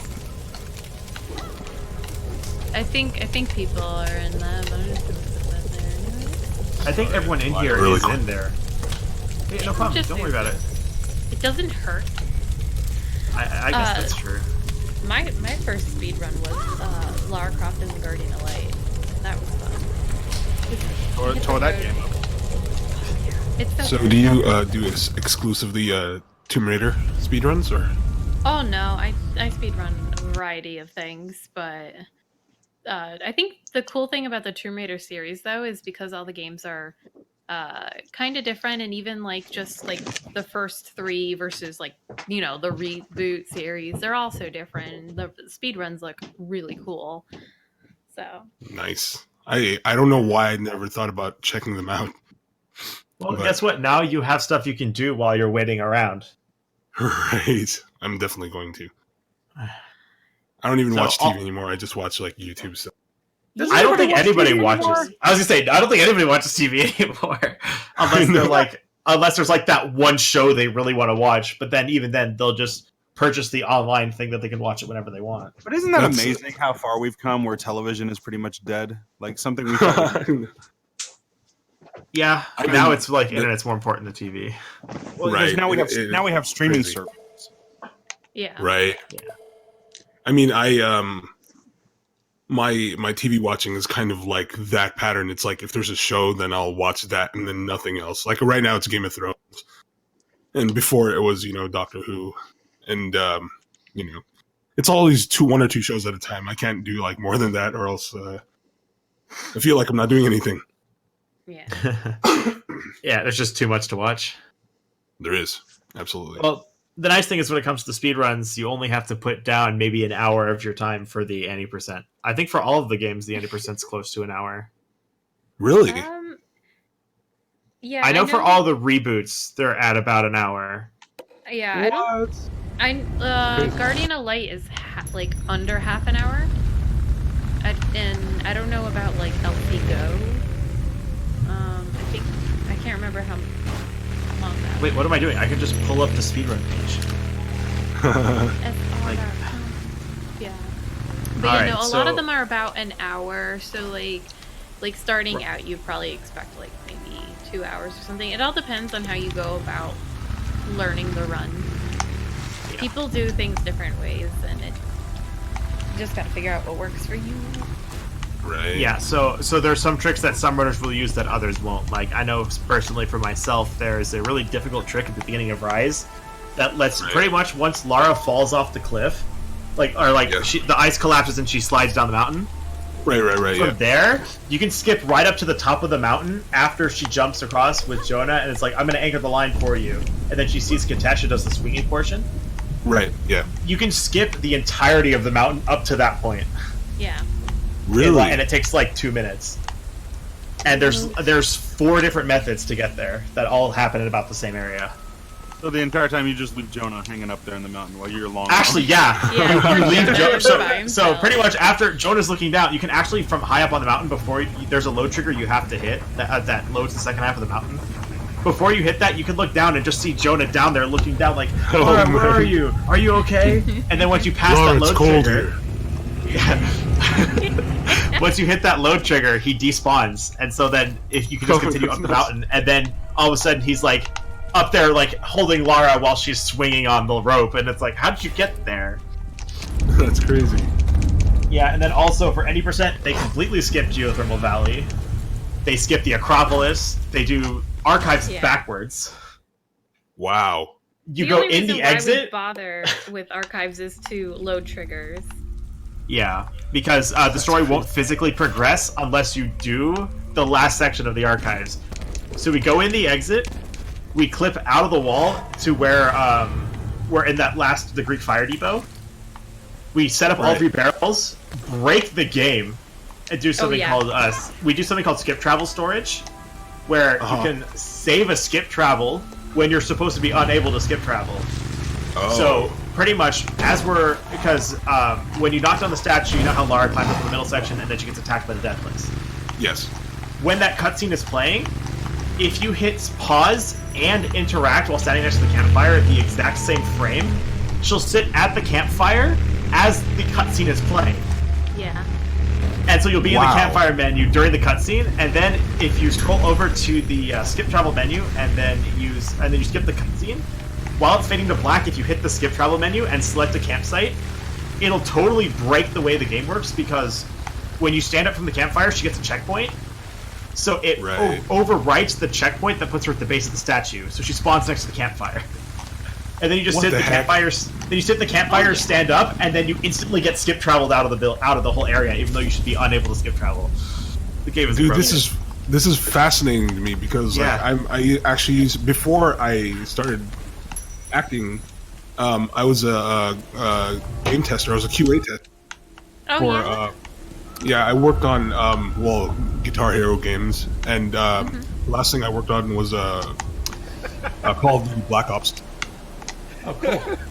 And my favorite bugs were scripting bugs like this. Yeah. So that's crazy. Yeah. There's also another thing you can do that's similar to that, where if you actually fire a poison arrow and Lara dies in the poison while in the campfire menu, you're allowed to continue maneuvering through the campfire menu. And if you manage and if you stand up from the campfire, Lara doesn't die, but the camera gets stuck. Because you know when Lara's supposed to fall, the camera kind of does the zoom over and then fade to black. Right. It does that, but Lara doesn't die because she's in the campfire menu. So you could just run around without the camera. That's nuts. Actually, I love this game. The game is so broken. It's great. Actually, if you have time, I know you said you're busy after 2, but I will be doing a Rise speedrun later today if you happen to have time. The other thing too is if you go to the Tomb Raider series on speedrun.com, I linked it in the Discord chat. You can click on any of the games and look at submitted runs that people have done. So like whenever you have free time or something, you can go perusing and see what all the different games look like. Oh my god, that's awesome! Thank you.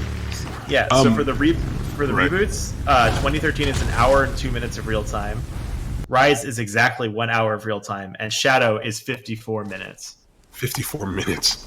Yeah. Yeah. We skipped the entirety of Paititi. Oh wow, really? We overshoot one load trigger and then enter Paititi when Lara's supposed to exit after she has the costume and she's walking through the crowd with I forgot what her name was. I haven't played Shadow in so long. The leader of the Paititi. I forgot what her name was. Yes. So those two are walking together through the temple before the big fight. You skip to that point.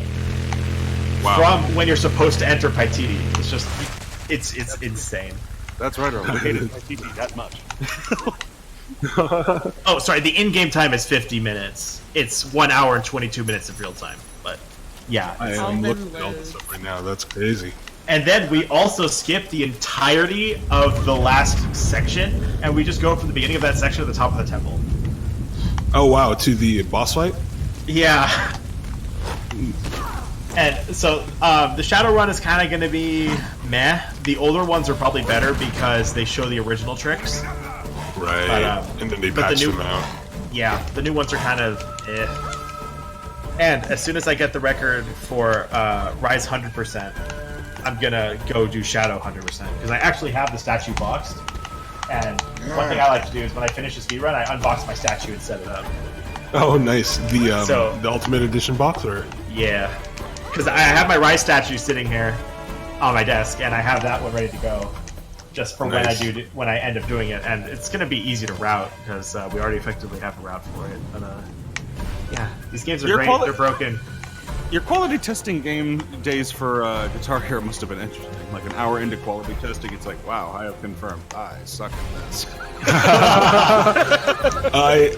I wasn't the best Guitar Hero player, but I definitely was not the worst because they kind of wanted like a cross section of people that play. So they had some dudes that were like playtesting like everything on easy because you need to test every mode, right? So, oh my gosh, I can't imagine having to play that game on easy forever. I was an expert player, but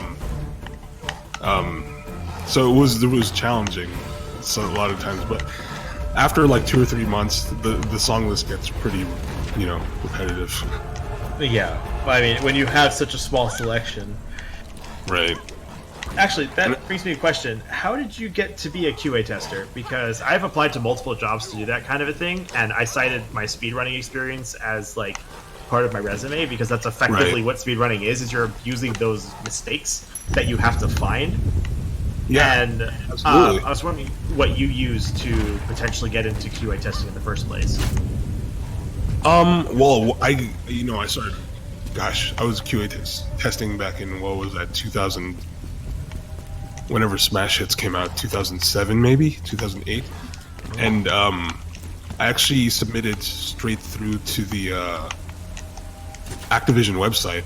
I didn't really do anything special really back then. I don't know if that's how it is now. I haven't tried to get a gig QA testing in a while, so I don't know what it's like. I bet it's pretty different. Yeah. Because I know I tried applying to Insomniac, and I talked to one of their main creative directors, and he said just apply, Right? because we can always use more help. But when I did, they were just like, I applied like 4 or 5 different times, and every time I kept having more experience than I cited. But they always said, like, you're not what we're looking for because you don't have enough experience.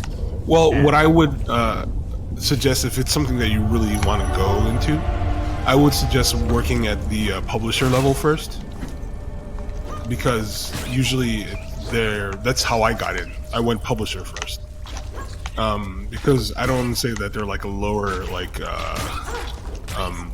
class of like QA tester, but they're definitely not as esteemed, I guess, as working at the developer level. So I guess Activision, EA, hit them up. I don't know who. Oh, I don't know if Square Enix has a QA floor in California, but yeah, I would try.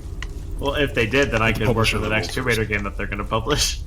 I know, crazy. I haven't looked at the QA section of the shadow credits. I don't know if they have anybody in house or if everybody's over in Eidos in Montreal.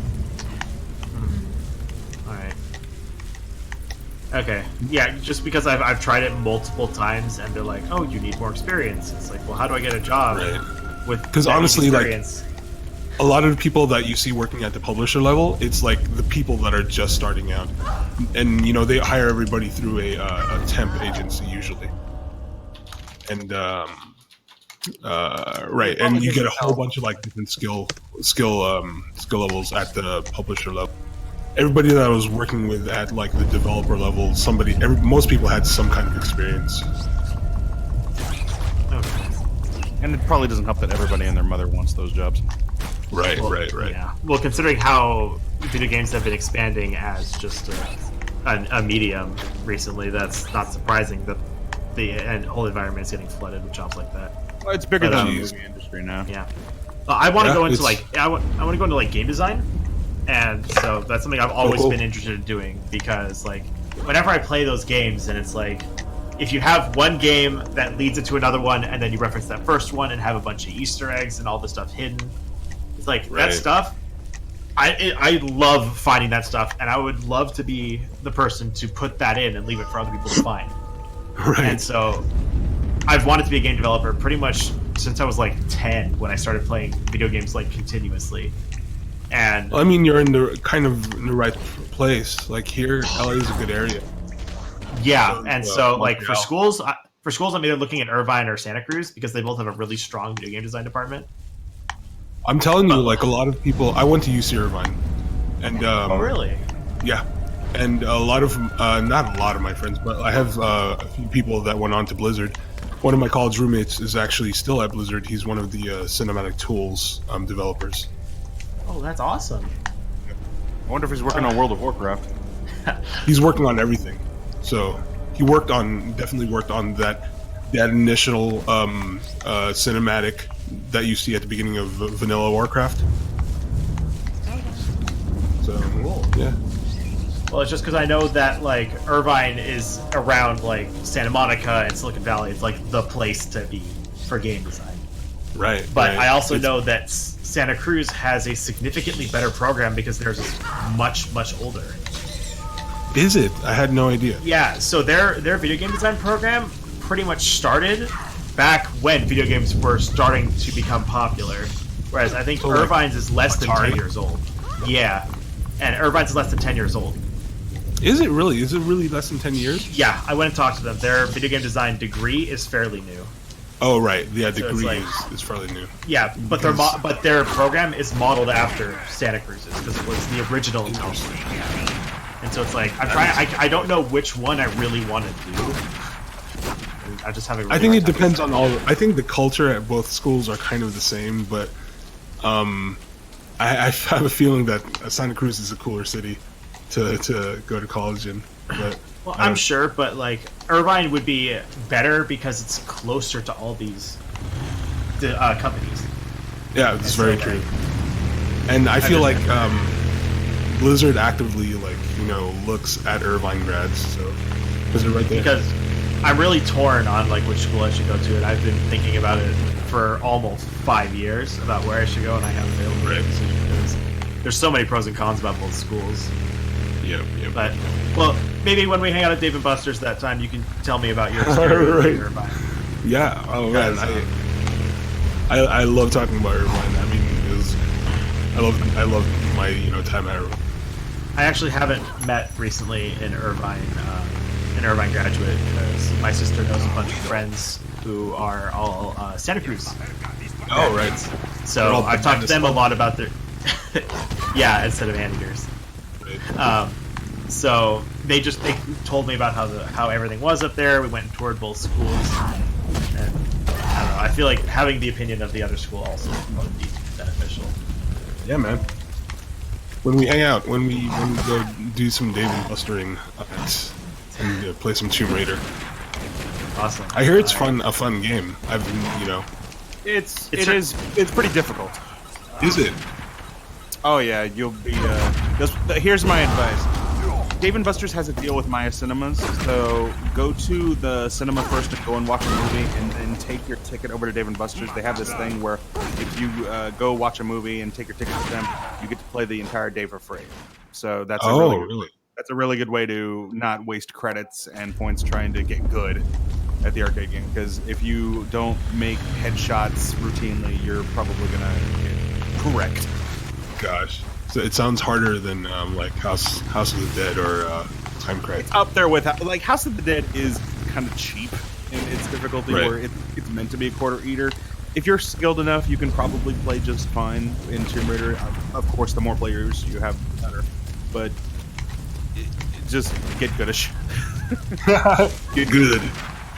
L2P noob. I mean, isn't that true with all the systems? Like, it's all just get good. Yeah, but people these days want to bitch and complain. It's like, it's too hard. Make it easier. Yeah. This is why Sekiro needs an easy mode. And actually, the fact is, games have had easy modes pre-installed, where they'd baby the player all the time. If the player was having issues, they'd actually fundamentally change how many enemies were there, what their power level was, how they attacked. All that would fundamentally change. Like even in, I think even in RE2, there was a thing where a guy was playing it blind, and he went into a fight where there were 9 enemies, and he lost on the first try of the fight. When he went back into it the second time, there were only 7, and then he Right. died again, and then there were only 6, and they were easier enemies. Yeah, I hate It's that. like- I especially hate it when you die like 3 times in a fight or something, and then the game pops up. Do you want us to change it to easy mode? Like, oh, don't patronize me. No, When they do it automatically, I don't feel as patronized. That's the game's way of saying, you kind of suck at this. Do you want us to make it easier? Man, RE2 scared the crap out of me. The first time you you run into one of the lickers, I was like, ah. And dogs. Video game dogs are never good. Did you play the original Resident Evil? Yeah, I played the original Resident Evil on me too. PS. I'm old, man. So I mean, I played like I'm all with- the old shit. I'm with Hey, you. don't worry about it. I mean, none of us here are particularly young, I don't think. Right. but No, I wake up in the morning and my back hurts. I'm not quite that. I'm not quite there yet. I still get carded sometimes. I still get carded too, but I'm of Asian descent, so you know that's going to be a thing until I'm like 40, 50. Yeah. It will stop eventually, but I'm holding on to that occasional carding. Right, same here. It's like yes, I'm not an old hag yet. Get off my lawn, damn it! Get off my lawn! So we do have a question from the chat for you. Of what's your favorite game? My favorite game? Ooh. And why isn't it Angel of Darkness? Have you seen it? Unseen.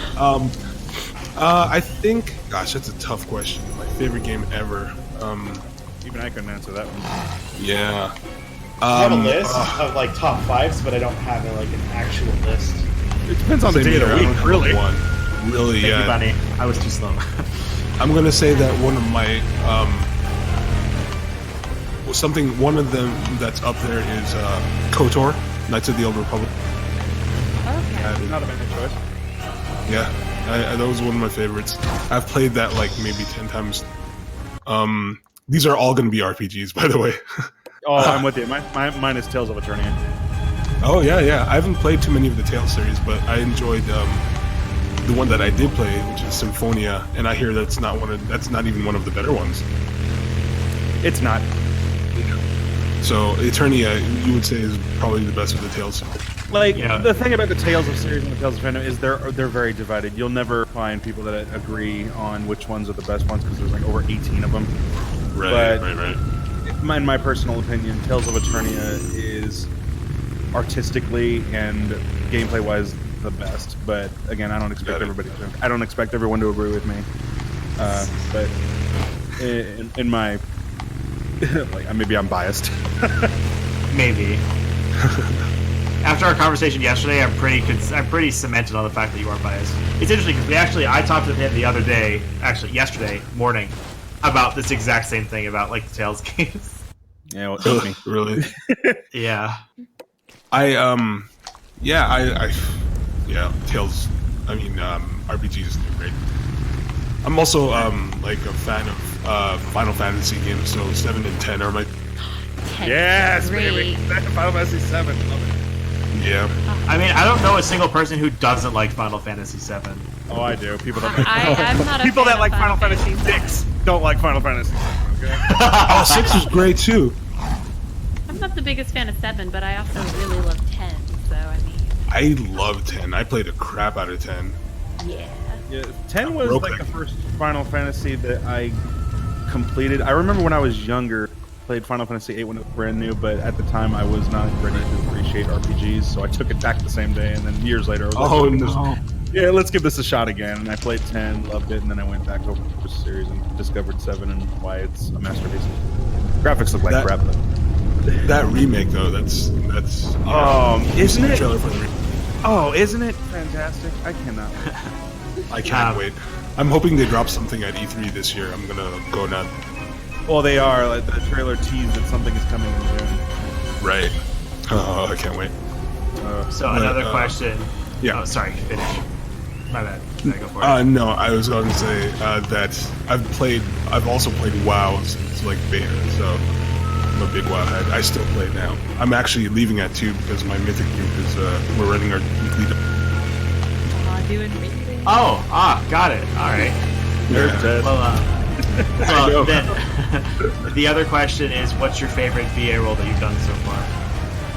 I know. Why is It is all- Jonah? It honestly is Jonah. I mean, if you look at my IMDb, I don't have tons of VO stuff. Like Jonah is my one big thing, and especially like what we got to do in Shadow. Just the kind of work we got to do in it. I'm very grateful that I got to flex kind of my acting muscles in Shadow. So Right on. Awesome. And Express Lemmings, you are not weird. Final Fantasy VIII was a good. It's just different. It's a love story. Yeah, it's very different. I don't think it's weird at all. I know a lot of people for whom like 8 is definitely their favorite. Plus that music, the "Eyes on Me," that song is. Oh yeah. In fact, unfortunately, that's why specifically Final Fantasy VIII didn't get the same remaster love that 7, 9, and others have been getting with the ports. Is because of that song "Eyes on Me" is copyright to someone, and Square can't use it. Oh no way! That makes sense. That's what happened with freaking the Wonder Years for the longest time. It's always a music video. Yeah, ain't that that sucks. And, Hopefully, you guys don't think I'm weird for having never played any of the Final Fantasy games. I don't think you're. I haven't weird. played any yet. Some people I mean, love I have- RPG, you know. I have 7, I have 12, I have 15, I have 10. I just haven't played them yet. I also have 1 because I got the NES Classic. Well, the man. groovy thing about the remasters that they've been re-releasing for the Switch and PlayStation 4 is, for some reason, they decided to have cheats put into the game. So if you click like R3 or L3, you can have infinite health or speed up the game so it runs 3 times as fast. Oh, that's awesome. Yeah, so like that's fun. That's how. Especially when they're those really long, unskippable cutscenes. That's how I actually played through Final Fantasy 4 and 5. Was through an emulator, so I had like a fast forward and like the save state stuff. Yeah, I'm being forced to play Final Fantasy 4 right now. Oh, really? That was the job system one? It's the one with it's been remade a couple of times, I think, but it's the one where it stars the character. What's his name? Cecil. Right. Cecil. It's been a while since I played it, but I remember it semi-fun. Terminento in chat just wants you to know that they absolutely love your Jonah character. Oh, thank you so much. That's great. I still love hearing that just because, it's awesome. I love that people love the character because I think he does get some undue teddy hate bear sometimes. Yeah, he's just a big teddy bear. That's all Jonah is. He is. He's a giant teddy bear. Going on adventures. And in very dangerous places, trying to tread water.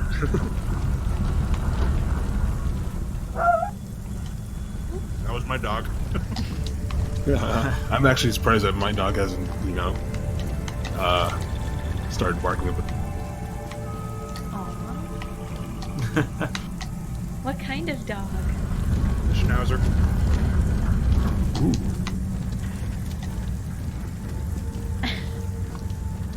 Yeah, my 18-year-old dog passed away, unfortunately. Oh, Aw. sorry to hear. 18 is a really good life. Yeah. What was the your 18-year-old? What kind of dog? He was a Schnauzer. As well. You have a Schnauzer thing. Mm-hmm. I have a little puggle. He's 11. Oh. But yeah, Wow, my dog. the only cat person here. We took good care of these dogs. I mean, they got everything. People, food. Meanwhile, I'm the only cat person sitting here. There's nothing wrong with being a cat person. I had cats, but we just never got new cats after they passed because we had the dog. And cats are just too independent for me. Oh, I love them. Yeah. The problem is to have to leave my cat outside my room, or all she does is sit next to my window or sit by the door and get mad at me that I'm not letting her out of the room. So It's a thing. Cats do get mad at you, definitely, visible. yeah, she'll actively claw me in the face, and then about 5 seconds later, once I kick her out of my room, she'll be like, "Oh no, come love me." No. I heard some unfortunate things about cats. If you were to unfortunately pass away in your house, your cat would have no qualms about eating you. Oh, I'm aware. I'm fully aware of that. That's horrible. That is- Cats. Little traitor! Vice, is there anything you want to ask? loved you. This is how you repay me? I feel like I But- had that conversation with my cat so much, and then he was alive. Vice, is there anything you want to say? You've been surprisingly quiet. Spiders in the team are terrifying. Spice is like doing the craziest stuff, I have to say. Well, I'm also surprised he's not saying anything. Vice. Is Vice who's playing right now? Yeah, it's ficedula. Oh, I see. I'm just looked at the stream right now. He's got his game face on. Yeah. Well, yeah, he's not talking. He's focusing on fighting spiders. Ice spiders. There should have been ice spiders in Game of Thrones. I feel like I missed Yeah. the loop on Game of Thrones. Like everybody's been spoiling and talking about Game of Thrones. It's been trending, and here I am. I have not seen a single episode. I haven't man. either. Should I now get invested? Because one of my problems with shows like Game of Thrones is it's so Right. good you get invested, and then you got to wait a year for the next season. But is it Right. Is it coming to an end now? Today, literally in about 4 hours, it's going to be it's the end. Oh, nice. So, actually, So- I have another question that I want to ask. That Sure. I just got reminded of by reading the chat again. I don't remember if you answered this because this was back at the beginning, but we all know that there's that girl who likes Jonah in Shadow. Right, Abby. Yes. Did you get any information about what happens to them afterwards? Like, does Jonah go out with her, or did they just stay friends, or like, what happened? I have no idea apart from what's in the DLC. So they do seem like they've progressed into a relationship in the DLCs. Other than that, I don't know what happens. I'm not sure what plans they have.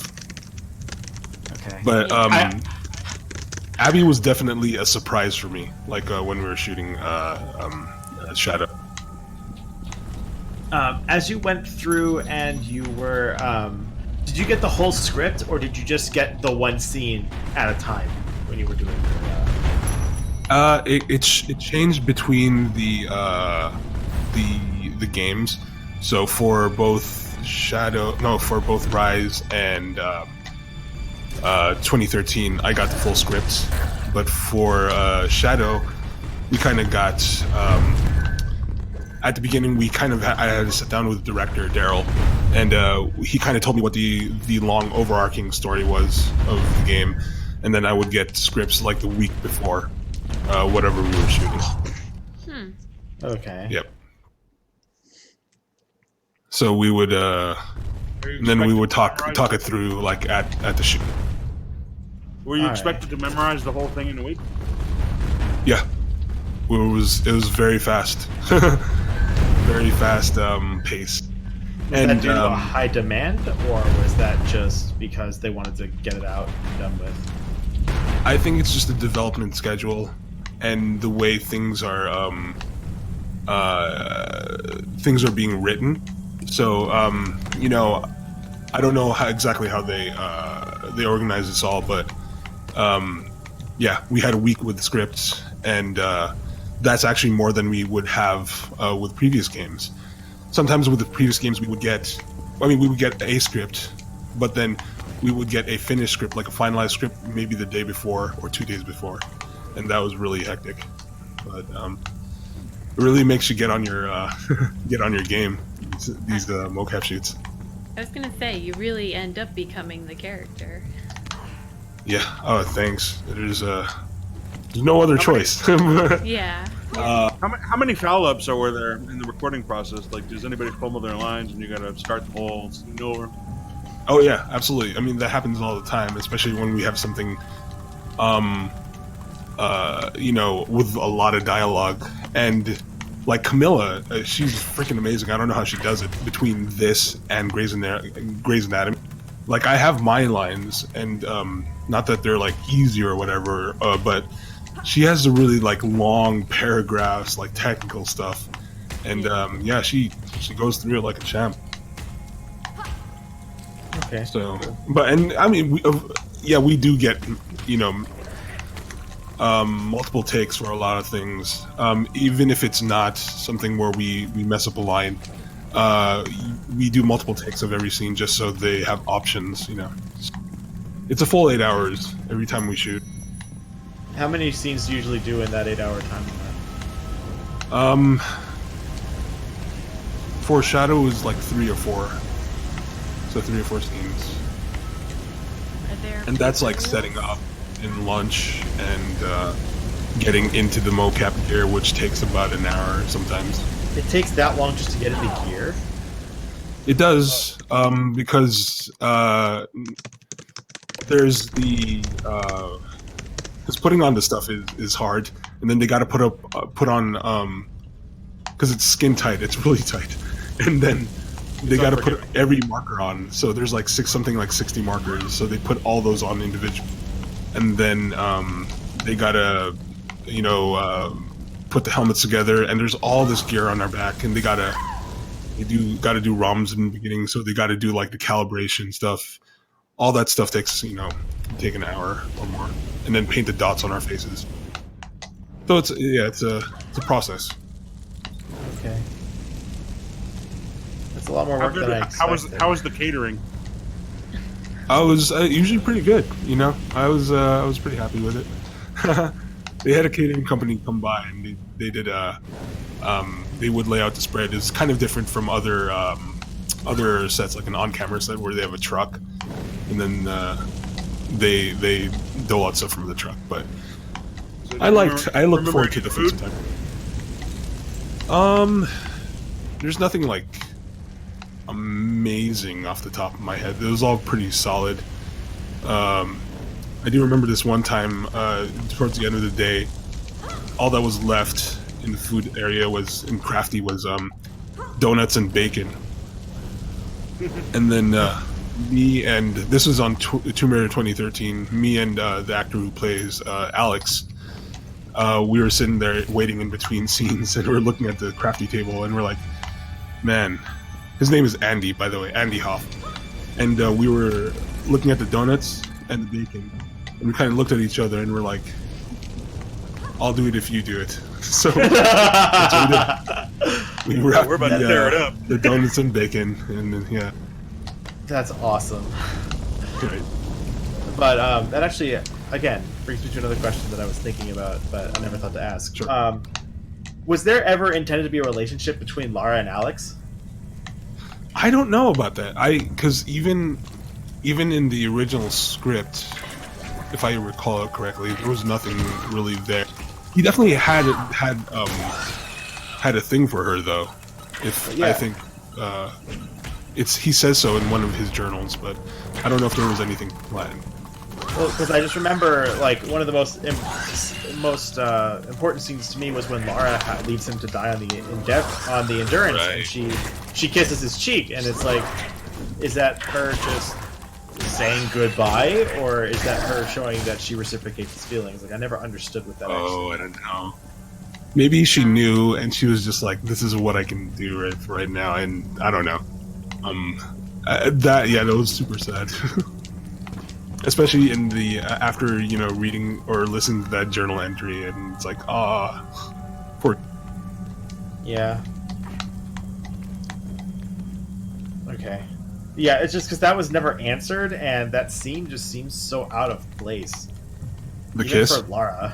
Well, yeah, because it's like if she has no affection for him, which she doesn't seem to throughout the entirety of the series, like the entirety of the first episode or first game. She just doesn't seem to have that, and it's like, why would that be there then? And it just, I don't know, that didn't make sense to me. It seemed out of place, Oh, I don't know. and so I didn't know for certain. You should if hang she out had with a the actors. connection. Well, hey, If you maybe we'll act- ask if you- Kamala if she can. If we can get her out here sometime, we'll ask Kamala. Should hang out with more actors. Everybody's like, everybody's like that in the industry.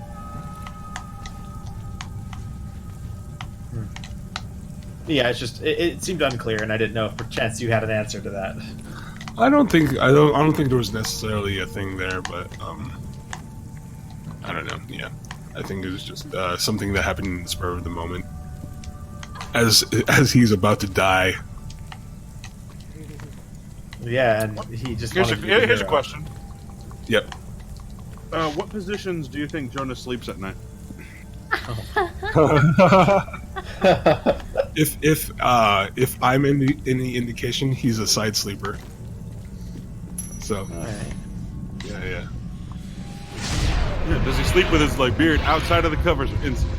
Oh my god. I'm gonna say outside. He likes it cold.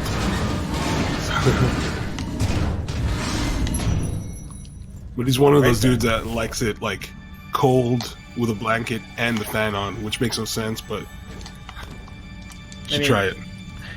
That's how I sleep. I have the fan on, and sometimes I leave my windows open with the screen still on them, and have my blankets on. I take off the covers, but I still wear the sheets. Oh, never do this. Never have. If you're gonna go to sleep at night, never have a fan blowing on you. Like just straight up, you will get sick of it. Oh yeah, no, my fan's in the middle of my room. My bed's off in the corner. It never fails. You'll actually mess up your vocal cords pretty well, because pretty bad. All that cold air running through. Well, and on top of that, because it's not just being breathed in, it's being effectively pushed into your mouth. Right. Can just lead to lots of problems. Oh, do you ever like have problems when you're voice acting with like where it's hard for you to get into the character role because like your throat hurts or something, or it's hard to talk? Sometimes. I mean, that'll inevitably happen. But there are some tricks, that you try beforehand. What were some of your throat remedies? coat helps. If I've tried that throat coat. It's this tea that kind of. Well, I guess it does what it says it does. It says it does. It throats your coat, and it helps sometimes. Like, but if your throat is like really tore up, it's better just to not push it. All right. Because I know sometimes, like, if you have to finish the job for the day, like, you need a temporary solution to fix it. Right. Do you follow that, Critical like, Role at all? I don't follow Critical Role at all. I've been told that I should because I play D&D. Well, I would say I noticed earlier that you had a D20 for your profile picture. Oh yeah. I play a lot of D&D. I literally played yesterday. So I actually played the day before yesterday before the marathon started. Nice. So that was fun. Yeah. We almost got totally party wiped because one of the characters in the party decided to attack magic, got seduced, and then tried to kill all the women in the party. Oh my god. And then he cast wild magic and blew up with a level 6 fireball. Oh gosh. Yeah, Wild he practically magic. incapacitated the entire party. It was kind of a mess. Here's a fun one. Source. Yeah, he's a wild magic sorcerer. Did you run into trouble with the mocap suits and bathroom emergency? Not emergencies, but it is an ordeal to take them off and use the bathroom. You get used to it after a while. Like you, this is probably too much information, but well, not holding it, but like getting out of it, relatively quickly, and like how to situate it so you can sit on the toilet. Like I use the sleeves of the suit and I tie them around like a belt, and that helps. Okay then.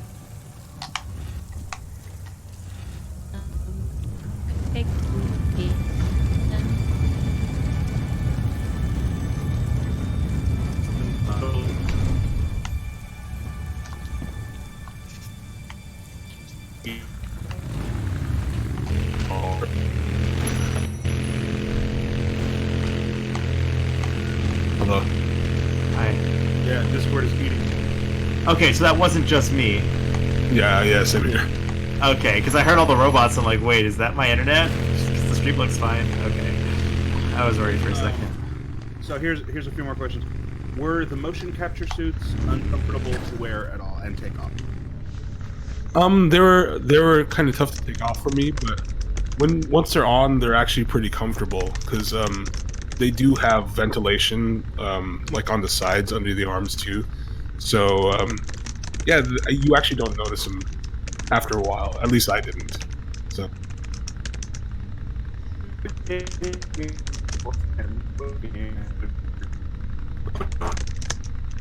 Robot. I thought this line goes down. I think it's Discord. It is Discord. Yeah, so it's not us.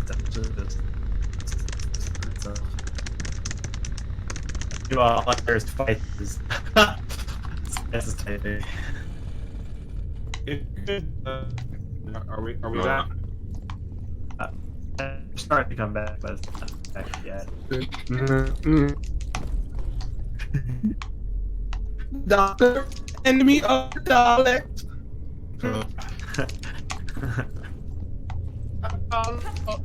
Call.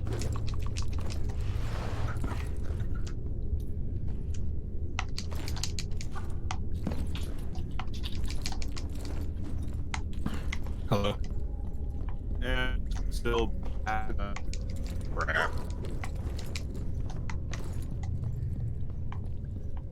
Yeah, I'm getting pretty high ping here.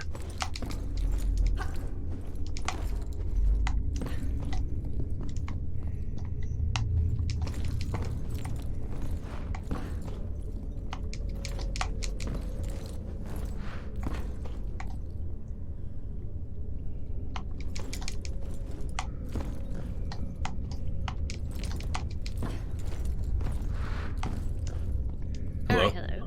Awesome. Yeah. Hey. All right. Are we good? Okay, sounds like we're good. All right. Did we end up asking Nush's question? 'Cause No, that we can get to that. I tried, and then I went robot. Okay, so if you could pick any other game to do a voice in, which would it be? which Oh, game dude, and which character? If I could do any character in World of Warcraft, I would love it. I would want to be an orc or a tauren or something. I mean, if if they ever need a new thrall, I'm into it. But I don't know if that's gonna happen anytime soon. You never know. Did you ever see the South Park World of Warcraft episode? I did. Sword of the Thousand Truths. I absolutely did. Did you watch the Warcraft movie? I did. I also watched that. What'd you think of it? I thought it was better than it was going to be, considering the history of video game movies. I'm sad that it probably is not going to get a sequel, because the story that they're going to tell next is probably my Oh, okay. like the Arthas stuff,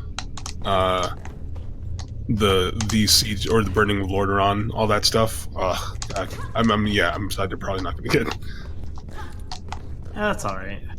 Who knows? We may get it another day. It just may not be the time for now. Right.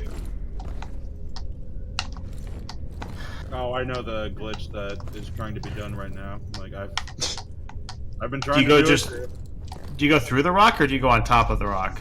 You go. I go on top of it. All right. All right. I guess, have you seen the old Tomb Raider movies and not necessarily the new ones? I saw all of the old, the two old Tomb Raider movies, the Angelina Jolie ones. My mom was actually a fan of those, so I took her to watch those back in the day. The it was first one Cradle is of still Light fantastic. and then Lara Croft Tomb Raider. So yeah, I actually saw both of them, and the new one. I saw the new one twice, but I'm biased. Looking for that Jonah. Yeah, I feel like if I was ever in a game franchise that made a movie about it, like, yeah, I'd want to go see how my character's portrayed. Oh, absolutely. I just want to get invited to the premiere, man. Yeah, unfortunately, it didn't happen, did it? Oh no! I didn't get invited to the premiere this time. Ah, I was literally at a different theater, like I was at a different screening, and I walked by the premiere, and I was like, everybody's in there right now. Oh well. Aww. that sucks. I know, it's kind of sad, huh? It's like No teddy bears allowed. I know. It's me outside going, notice me, senpai. Yeah, pretty much. But I helped. No, I was there. Oh man. So I think I have time for a couple more questions, and then, Then yeah, gotta everybody. read in. Yeah, my mythic team is building right now.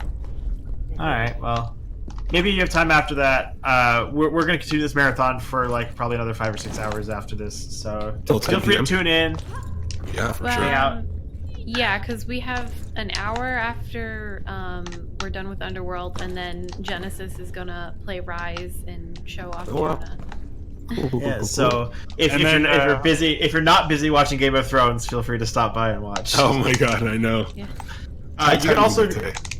Also, if you happen to not be busy later too, and you want to talk, we'll still be here in the chat. Cool. Yeah, that'd So- be great.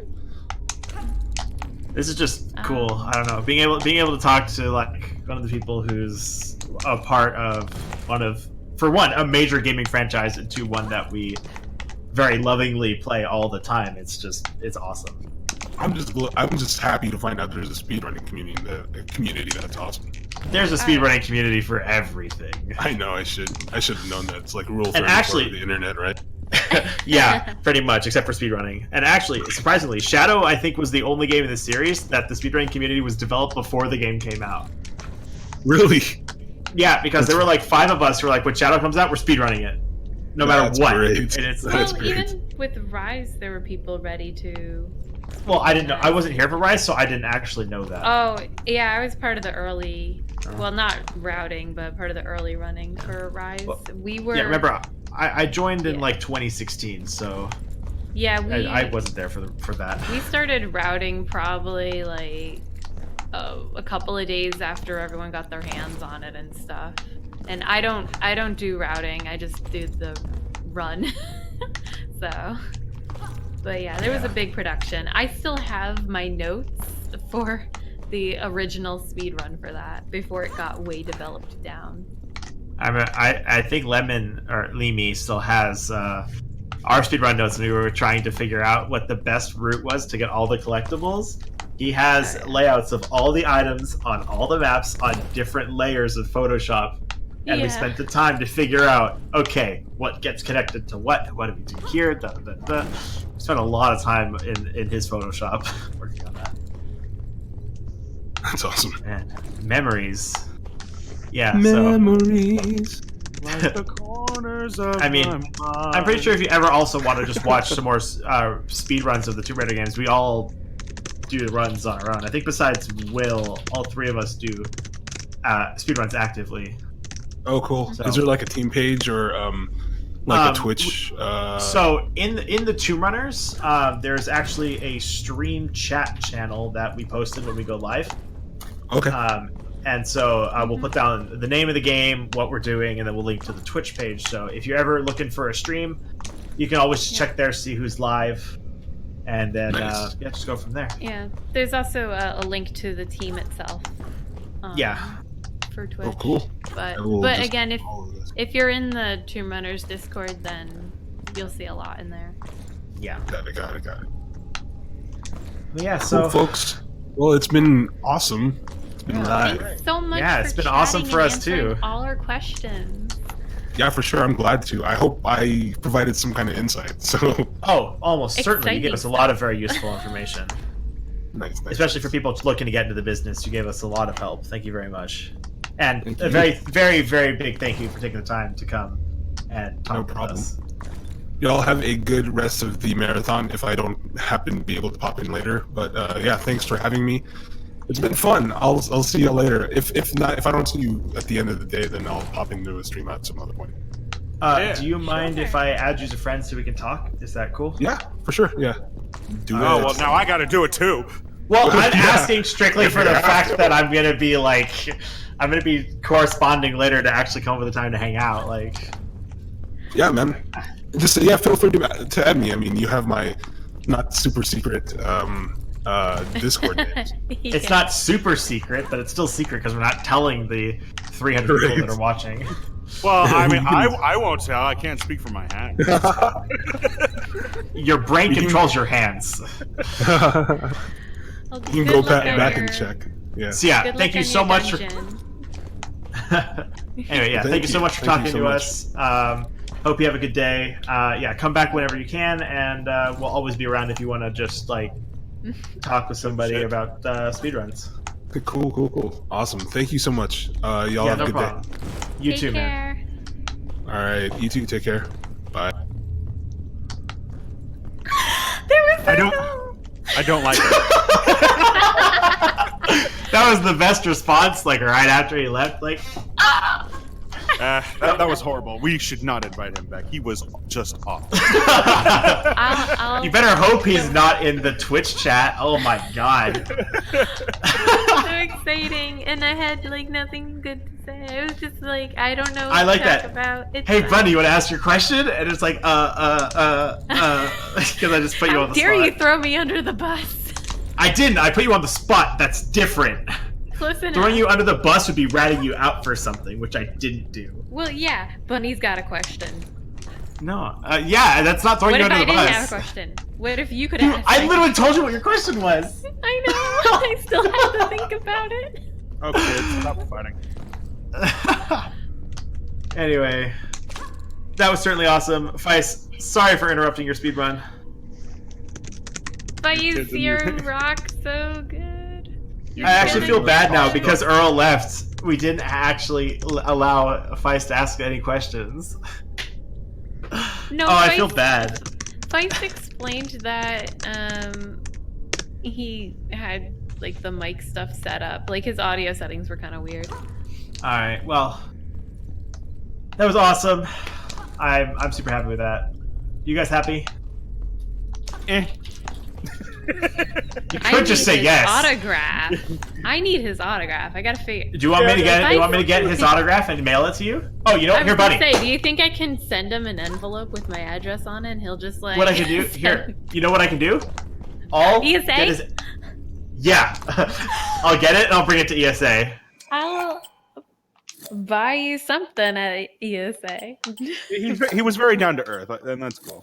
Yeah, he was I a wanted really to give cool him guy. a hug, but he was on the Yeah. internet. He's a I've big had- teddy bear. Yeah, I've had unfortunate circumstances meeting other actors who do kind of have their head up their own ass.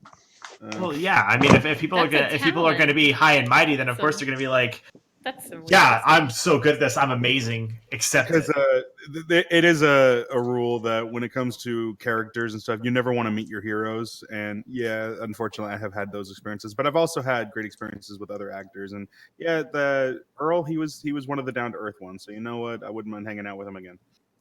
Yeah, that I'll was hang super out awesome. with him all the And- time. Well, Bunny, you know what you should do? Is you should fly out here and then you.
Si vous pouvez avoir une poker face comme ça, vous êtes prêt pour le poker. Recevez 10 € offerts sur votre premier dépôt de 10 € sur pokerstars.fr. Yeah.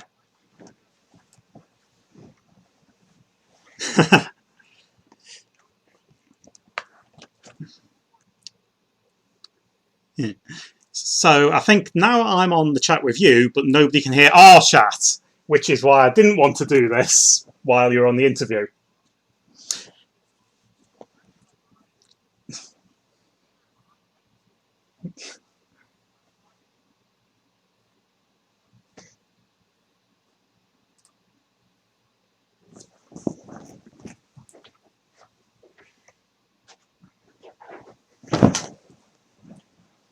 Hmm.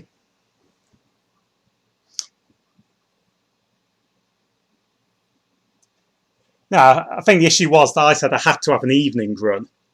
So Matt did the schedules, put me in the evening, and then it was like, well, the interview will be evening my time, that is. So,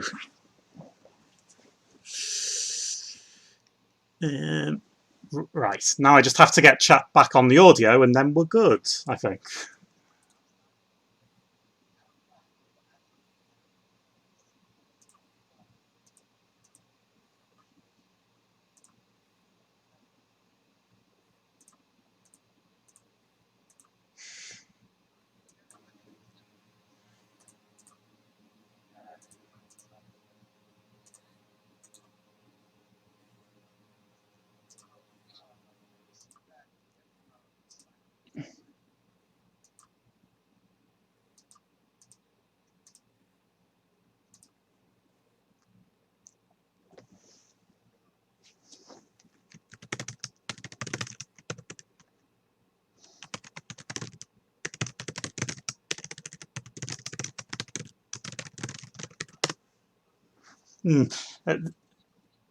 The aim of the cats is really just to avoid them, but sometimes they just get you stuck in a corner. It's like, get out of the way! I don't want to be here.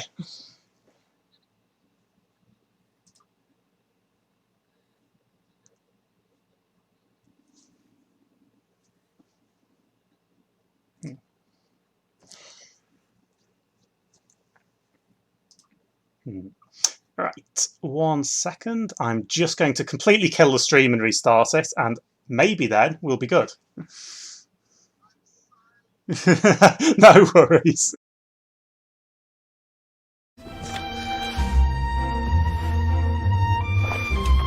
Si vous pouvez avoir une poker face comme ça, vous êtes prêt pour le poker. Recevez 10 € offerts sur votre premier dépôt de 10 € sur pokerstars.fr.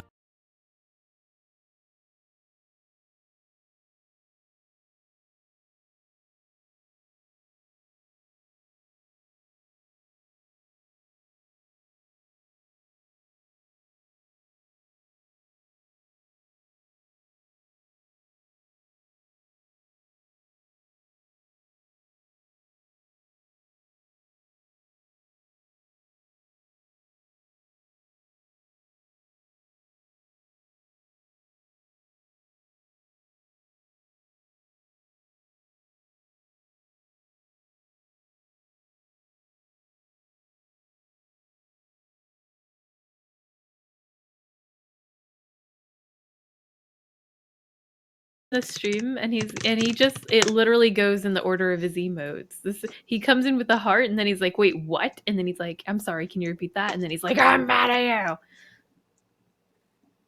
Oh yeah, Block Plus is an install. We got an advertisement. So wait, it's I heard Tau. that doesn't work anymore, but It does work. So they're getting around it, but it still works for the most part. okay. I still have Prime, like where it Goose, showed Pogoose, ads, so. what, and Rage. Yeah, that's pretty much In that order. Tau, right? Yeah, that's pretty much Tau's life. Alright. Right, back to trying this jump then. You're doing you got such this, a Vice. great job. You got this, man. You got this. You have your little cheerleading squad here. We got you. We do question you kicking cats, but keep stomping those spiders. Come on, Also, you did a lot of you swinging. almost had it, bro. Yeah, I've close. almost had it.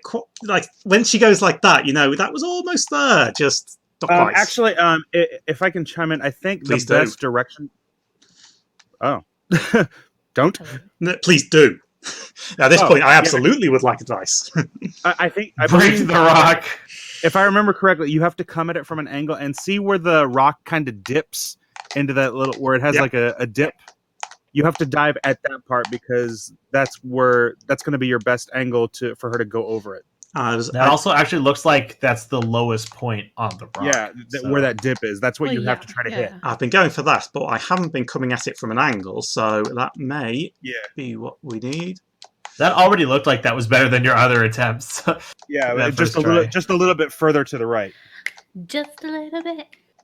Just a little. Try not to dive too soon. Like jump in the air and then like press the circle button shortly after, because even while you're like sort of in the middle of the air, she can still do the dive. Yeah, I've been going for that, but whoop. Sometimes Lara just doesn't want to do stuff. No, Lara doesn't do what she's supposed to, which is clip through walls and just let enemies clip through the floor. Like, come on, Lara. She's clip very good through at walls, swim. She's very good at invisible clipping water. through the floor in this game, but the walls are more tricky. Come on, Lara. Yeah, see, in Rise and 2013 and Shadow, she's really good at clipping through walls, but she sucks at swimming through invisible water. That's because she can't see it, and she gets scared. Oop. Oh my god. Alright, good night, Piku. Oh wait, I forgot. You mute us.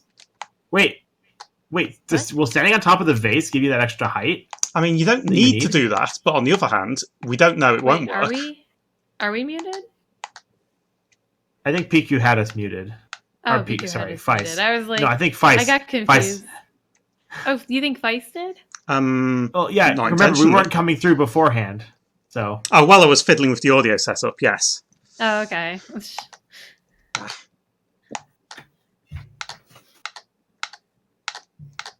Oh, okay. So we're not muted. Never mind. Yeah. I was like, did I completely misunderstand my life? No, but I misunderstood what I meant to say. So- I like how That's Zed okay. only says to you that he can hear you. Ignores the fact that I'm speaking. You're Okay, not Zed. concerned. The I mean, thing is, apparently I don't think that little pot there that doesn't have to be there. No, I no, mean, but it could be you can useful. absolutely make the jump without it, because I've made it without the pot in practices. I think you need to In jump fact, further I would right. say it's getting in your way. Yeah, he kicked it. I think you need to go a little further to the right. Yeah, you need to hit that dip head on. Yeah, Further right? Similar to, well, yeah, you want to try to hit that little dip where the rock is sort of like leaning down further. Ah, I got you. Because that's the lowest point on the rock that's probably flat terrain. So you have the best chance of going up. Gotcha. Like, I noticed you keep aiming to the left of the dip. And then Lara's model will move to the left, which moves to higher territory. The other thing, of course, that's confused me is I've completely forgotten that the audio is 30 seconds or so behind the video. So I'm going further right, and then I'm thinking, you're talking about where I was half a minute ago. Actually, it's not that long of a delay, I don't think. I think it's shorter than that. It's true, it is a bit better with the new setup, isn't it? Wow, Zed! That's rude! No. Okay, I'm Zed leaving. said hi to Reba for me. No, he said, I blinked Genesis out and then gave me like... Way! Yay! Alright, fine. Finally, we're done. Yay! Yeah, no, we're not that far behind. We're maybe like 5 seconds or so behind you. And I'm going to leave now because Zed was mean, and I need to take out my trash anyway. So, I'll be back in like 10 By the time it took you to do that, you could have just played the game normally. Ooh. See, I'm not sure about this because we're doing this run without guns, so there's a lot of thralls in the section below. Oh, without guns? Oh, that would explain why I was seeing you kick bats earlier. I'm like, what are you doing? Yeah. He's having the time of his life. Oh my gosh. Why are we kicking the cat? I don't know. Sad face. Yeah, that's the only major skip I do in this run because no guns, as you see in all the rest of the levels, you can absolutely kick things. But down below, there's just an absolutely ridiculous... Oh, Lara. Did you die? Her motorbike accelerator just stopped working. You know, I bet you love the bike part of your game as much as we love the bike parts of Legend. Yeah. So, as somebody who does ride a motorbike, I'd like to say these controls are rubbish, as is the bike. Well, at least you don't have to deal with the friggin' like what is it, that vehicle in the third level of Tomb Raider 3? Jesus. The vehicle in Tomb Raider 3? Yeah, in Tomb Raider 3, I forget what it's called. Quad it's like bike? the four-wheeler. The quad bike. Oh. Yeah, the quad bike. Yeah, screw that thing. Yeah. Yeah, the motorbike controls are not as bad as some of the other Tomb Raider games, but they are still a little bit dodgy. Possibly it's just the controller I'm using, so I'm not using an actual Xbox controller, which is the only thing the PC version seems to consider you could possibly have. But what do you mean I can't use my Sega Dreamcast controller? Well, you obviously can, because I'm not using an Xbox controller, but it seems to be a bit iffy about the shoulder buttons. Like, the accelerator seems to be basically on-off. It's completely ignoring the pressure sensitivity. Alrighty, I'm gonna make myself food because I didn't want to leave during the interview. Too far. I'll be back at some point. The canoe, I agree. The canoe is horrible. Remember in like Tomb Raider 3, the canoe? Like, oh Jesus. Oh, yeah, fuck that thing. It's so easy to get killed with a canoe.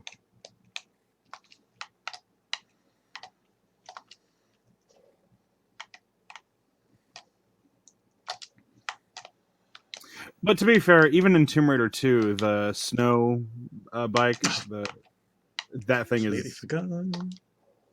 It's like there's a bomb strapped to that thing. One bump and it explodes.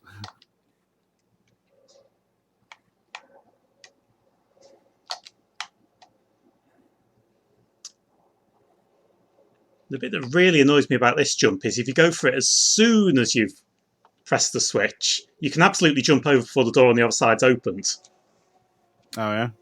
And then you jump your bike off the gap and then just bounce off the door and fall into the pit. And it's like, oh. Like, why not just have a bridge? Yeah, it doesn't make a lot of sense, because usually when they do that, it's like because we want to make sure you've got the bike for this section. But at this point, it makes no difference. I mean, it's the end of the level.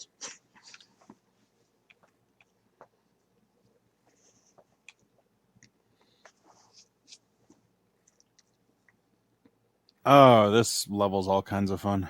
It is, although we'll skip a little bit of it. Yeah, like the first half of the stage, I think is the hardest. The skip on when you're on the ice bridge, that's not as difficult. Yes, that skip on the ice bridge is the one I'm going to do, because I can fairly reliably get that. Yeah, like getting to it though, that's the bitch. Yeah, like, I know there's at the very start of the level you can just ride the bike straight down and somehow not die, and I just cannot do that in any way reliably. So I'm not going to bother trying that. Yeah, there's a series of clips that you can also do out of bounds and try to manipulate your way behind the door so you don't have to even mess with the tower. But good luck. Yeah, that would be nice, but I will be doing the tower, unfortunately.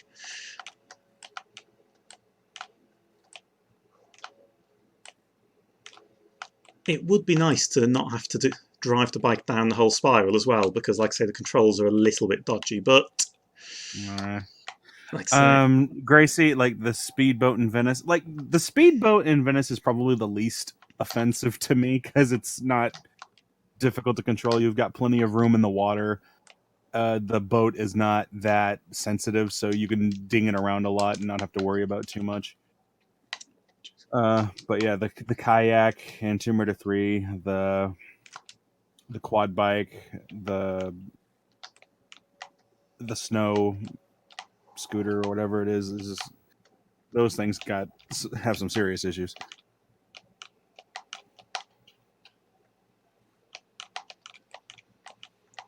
Oh, and let's not forget the friggin' Jeep from Tomb Raider 4. Oh, it's fun. Yeah, so it's falling off every cliff.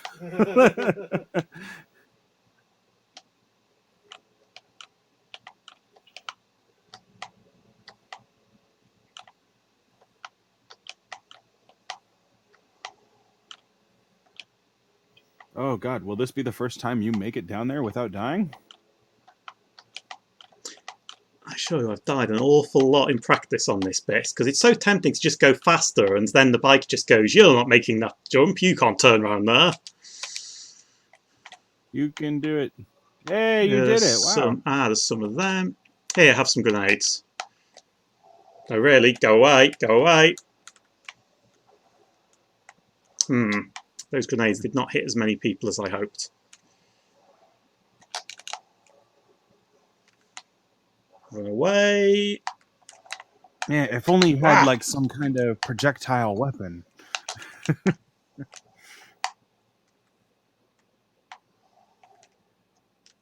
Were there any vehicles in Chronicles? Not to my knowledge, no. I mean, you have Rome, where you don't ride anything, and then after that you have the. Oh well, I don't think this really counts. Like in when you're in the submarine, you do have that diving suit section where you're driving around in that underwater suit, but I don't think that's the same thing. After that, you have the Ireland Demonic Island level, which is great if you don't want to sleep at night. And then there's the 007 stages, so no, there's nothing really to ride in Chronicles.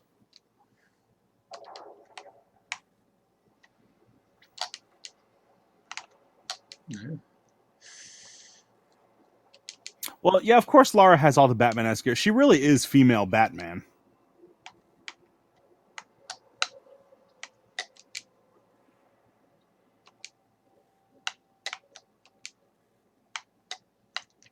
And yes, to answer the early comment, the actual bike itself is very cool. It's the control scheme on the PC that's the issue, not the model of the bike or anything like that. Oh, here's a fun fact. Play the PlayStation 2 version of Tomb Raider Underworld. It's a completely different game, and the bike actually has a Gatling gun on the, What? on the bike. Yeah, I'm not kidding. Like we were playing that, and we were like, what? Because yeah, in the PS2 version of Underworld, the level layouts are completely different. I mean, the story and the cutscenes are the same, but they happen at different times.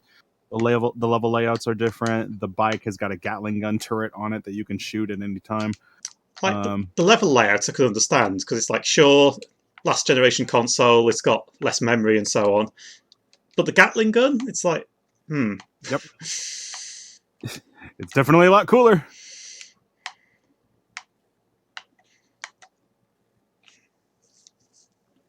Yeah, the Tomb Raider Underworld for PS2 is vastly different. It's a different experience. Like some of the cutscenes you experience in this version of the game, like in the Thailand level, they'll be happening at different times.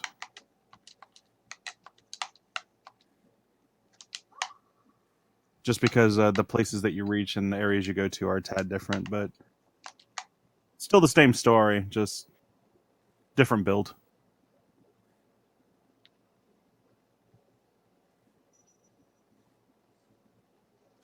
I always wondered why they didn't release the Doppelganger DLC for PC. Because they hate us. I heard it was an exclusive agreement at first. What was it, Xbox only? And I'm guessing that it's still to this day is exclusive for the Xbox 360. Yeah. And my assumption is that even if Microsoft doesn't really care, nobody can actually know who would have to sign whatever agreement to do anything about it. So there you go. You know, and that was kind of bothering because they didn't do the Tomb Raider HD collection yet, which included Legend, Anniversary, and Underworld. So you'd think when they did that, like, why not add the DLC to the HD collection?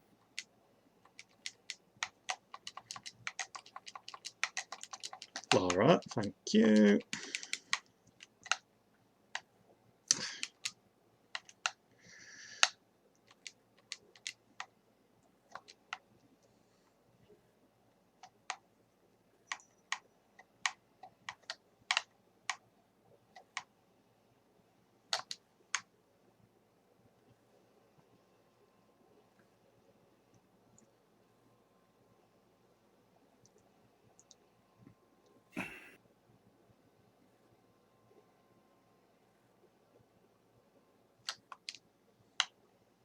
Oh, but there's also the cut out ending where in Underworld, like, you know, that ending scene where it's like, would killing me make us even? And then they walk off screen and the game ends.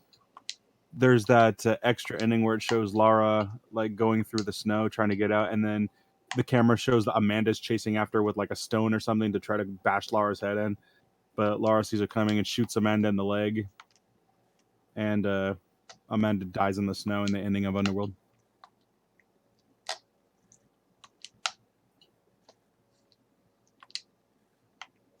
Because she breaks her leg. Like, oh god, it's horrible.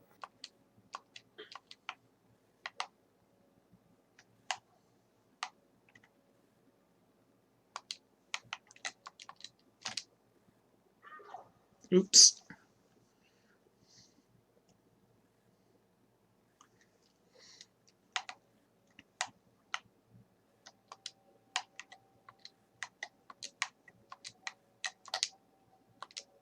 Well, it's not really a spoiler alert because they cut it out, but you can still see it on YouTube.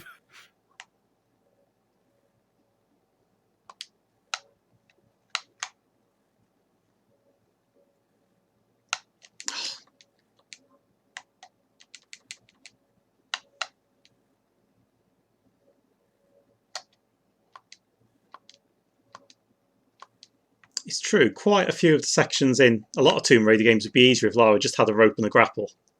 And she does have a grapple, actually, and rope. So now I say that. If she had a grapple that could attack onto things other than shiny rings. She purposefully chooses not to use it. She enjoys the splunking.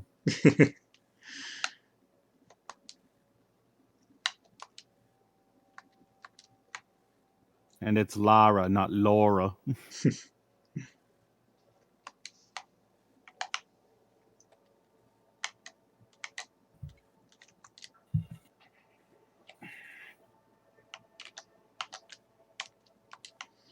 Right, now it's time to run some people over.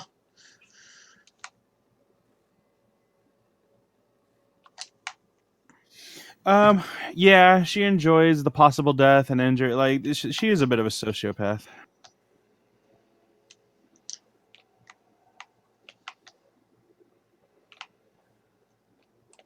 All right, here comes the fun part.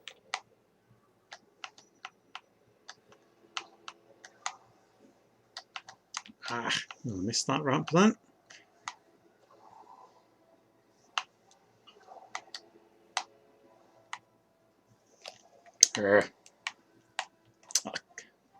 Camera.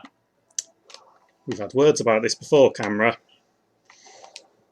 Okay, this has gone very, very badly.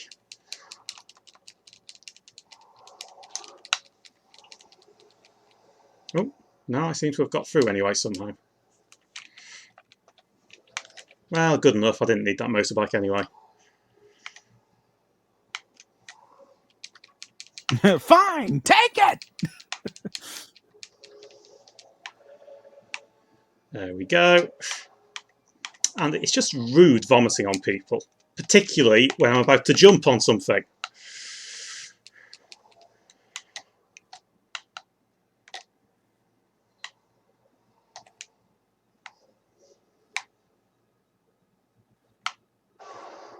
Remember when we thought we'd never see in real life jetpacks? I knew it had to happen eventually.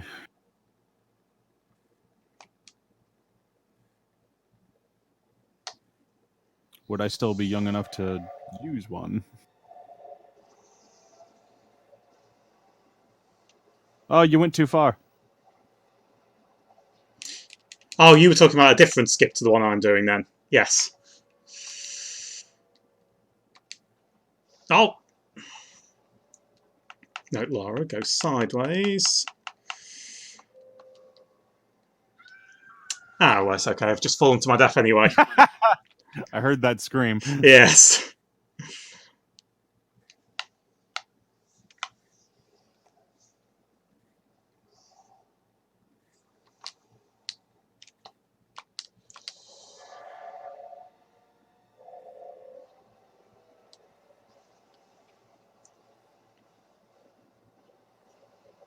Because, yeah, the skip I was talking about is like you could... avoid the trigger for the whole hammer coming down bit. Yeah, and you can just walk across the bridge and get the hammer and you're done. Yeah, if I'd had more time, I should have practiced that. This... Oh, Laura, don't do that. Oh my god. I don't know whether it's just the setup on my PC or something, but every so often when she's on a hanging from a pole, she refuses to go sideways along it.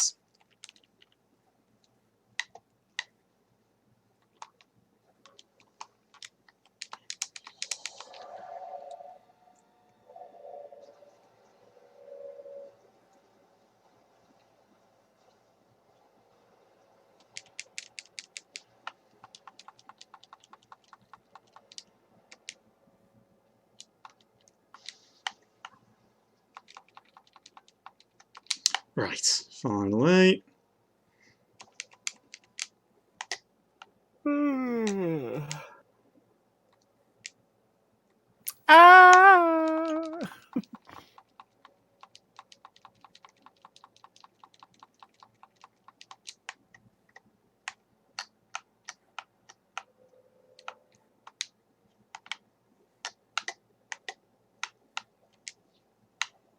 Hello, Sniper Slayer.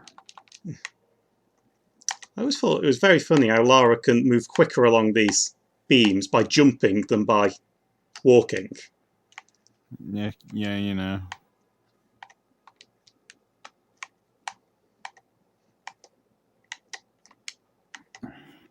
Right. Okay. So...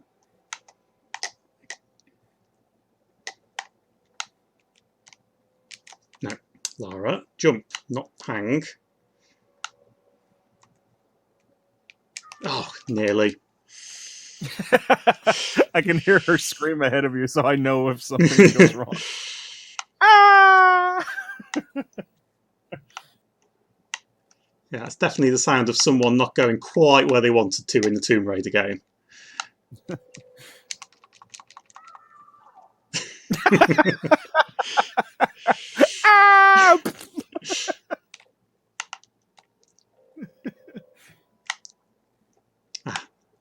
Not very good at the game, are we?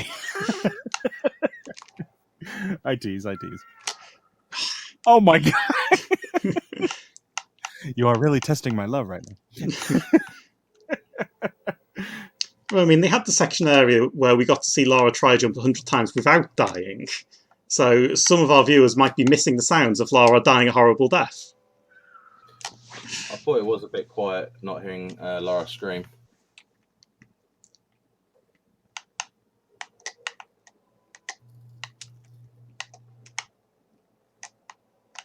So is this the final level?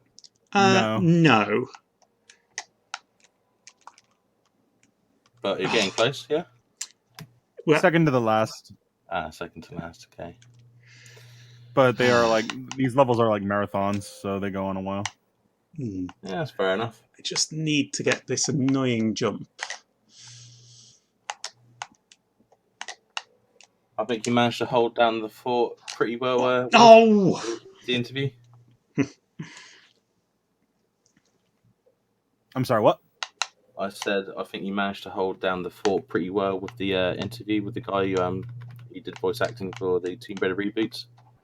Oh yeah, it was fun. Are you like, I have an in now to the industry? I'm already in the industry. But you're going to be even in there.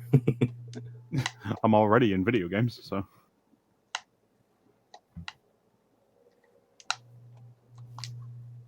I'm already on. I've got Quentin Flynn on speed dial. Really? God Yeah. damn.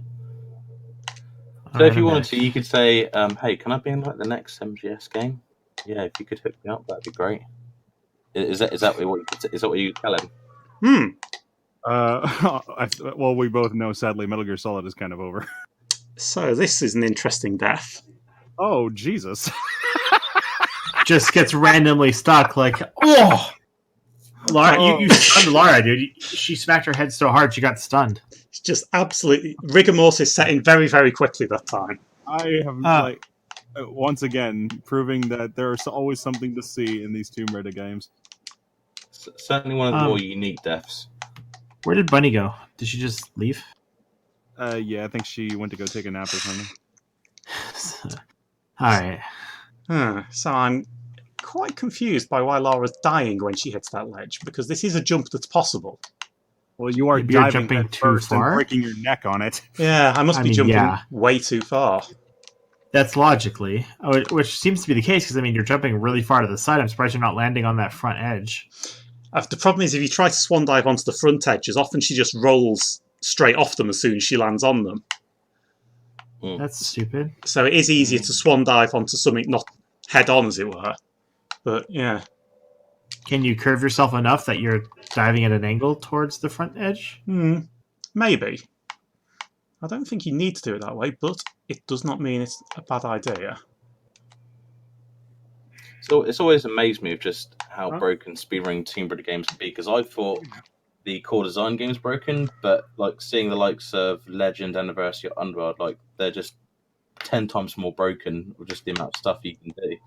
Yeah, and then I look at Rise 2013 and Shadow, and they're also really broken. Yeah, I've seen some pretty ridiculous tricks with the reboots where like Lara can somehow glide across an entire mountain like it's nothing, and in a completely different area. Isn't skywalking amazing?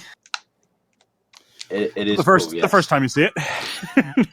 Yeah. Oh my god! In 2013, you actually use a very difficult use 2 skywalks back to back in 2013 80%, and it's like that's so hard. Like, because I know in that game the skywalks are extremely difficult. In Rise, they're super forgiving compared to 2013. Well, isn't it with these skywalks? Isn't it with these? Whoa, what's going on there? Good question. Would you like to accept a collect call from? No, that was a reminder on my phone. For what? I need to sort out train tickets for my commute. Oh, yeah, that's kind of important. I mean, I'm supposed to be working tomorrow. Meanwhile, I Are hear a you? lot of screaming in the background. Mm-hmm. Ah! So with Skywalking in the Tomb Raider 2013, isn't it like where if you get a certain point using that trick, you can't die or hit a certain tile, otherwise the game just No. locks all together? No. So what happens is that it's harder to execute it's harder to execute it in 2013, and it's significantly harder to control. So it's really easy to fall off. Like in 2013, you need to have a very, very good understanding of how to control the Skywalk. Whereas in Rise, I kind of understand how to control it, but I'm not great at it. Yet I can still make it work the way I need it to. Yeah. So.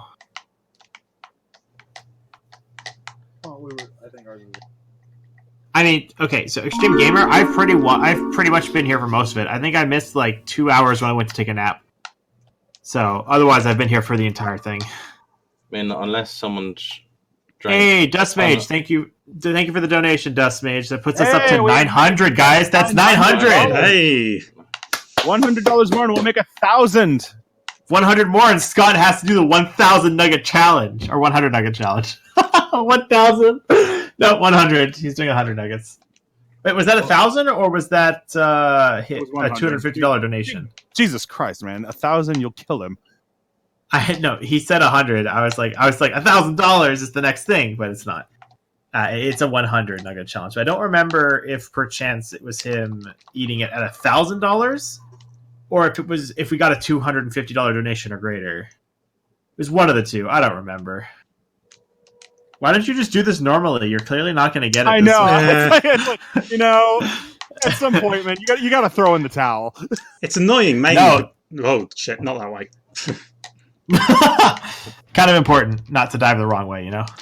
I think the only way that someone's going to be able to watch this entire stream is if they just drink an actual ton of coffee, like the strongest. I mean, keep in mind, I've watched most of the stream. I've watched like 31 hours of the 33. So, like when I went to go lay down, I had the stream running on my laptop next to my bed. Oh, so it's like, yeah, but the point was I didn't end up falling asleep, so I ended up watching pretty much all of it. There was one point where I slept for 2 hours yesterday. It was at like 10 o'clock. I couldn't keep my eyes open. So I had my stream open while I was laying in bed, and it took me about half an hour to go to sleep. I woke up at 12:30 and then came back to the thing at 1. But I had the stream open the whole time. So I've been here for about 31 hours of the whole stream. So your sleeping pattern's pretty much destroyed then. Well, which is fine, because I'm going to sleep for like 20 hours tonight, and I'll feel fucking great. But yeah, so I didn't sleep Friday night, and I didn't sleep Saturday night. So... And so far, over 2 days, I've gotten 2 hours of sleep. So, yeah, well, I mean, I tried to go to sleep earlier this morning, too. Like, I was really tired. It's 6 o'clock. That was when Will and I both broke off to go to sleep ourselves during AJ's run. But I ended up not going to sleep, and I just got up and started doing stuff. But I kept the stream open the whole time. I laid in bed for, like, 45 minutes and just couldn't fall asleep. Like, my eyes were killing me. Like, they were like, dude, you got to go to sleep. But I just couldn't fall asleep. You need some NyQuil or something.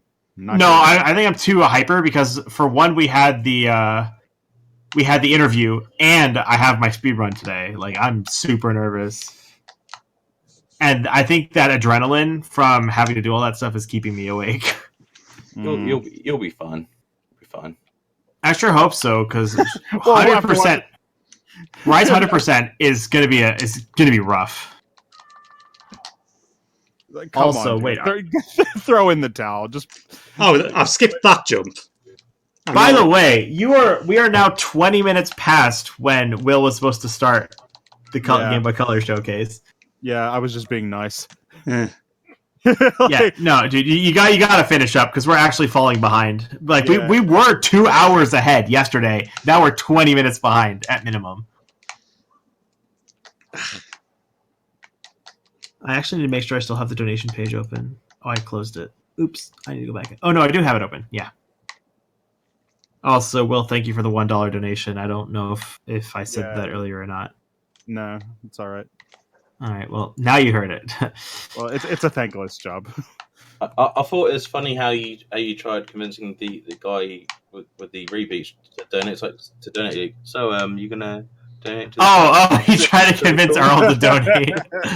Like, yo, your pockets aren't empty. Come on, it's for charity. Put him on the spot, will you? It's like, hey, from one voice actor to another, I know what you make. I mean, do you voice acting for a job? Yeah, it's one of my professions. Yes. Do you do commercial or? I do anything that I can get. I live in the middle of California, which is not a bad place to be.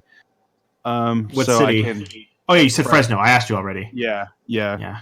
It's a good in between. Like I'm close enough. I forgot that you were in California, so I didn't ask you about meeting Earl. So I forgot you were in California.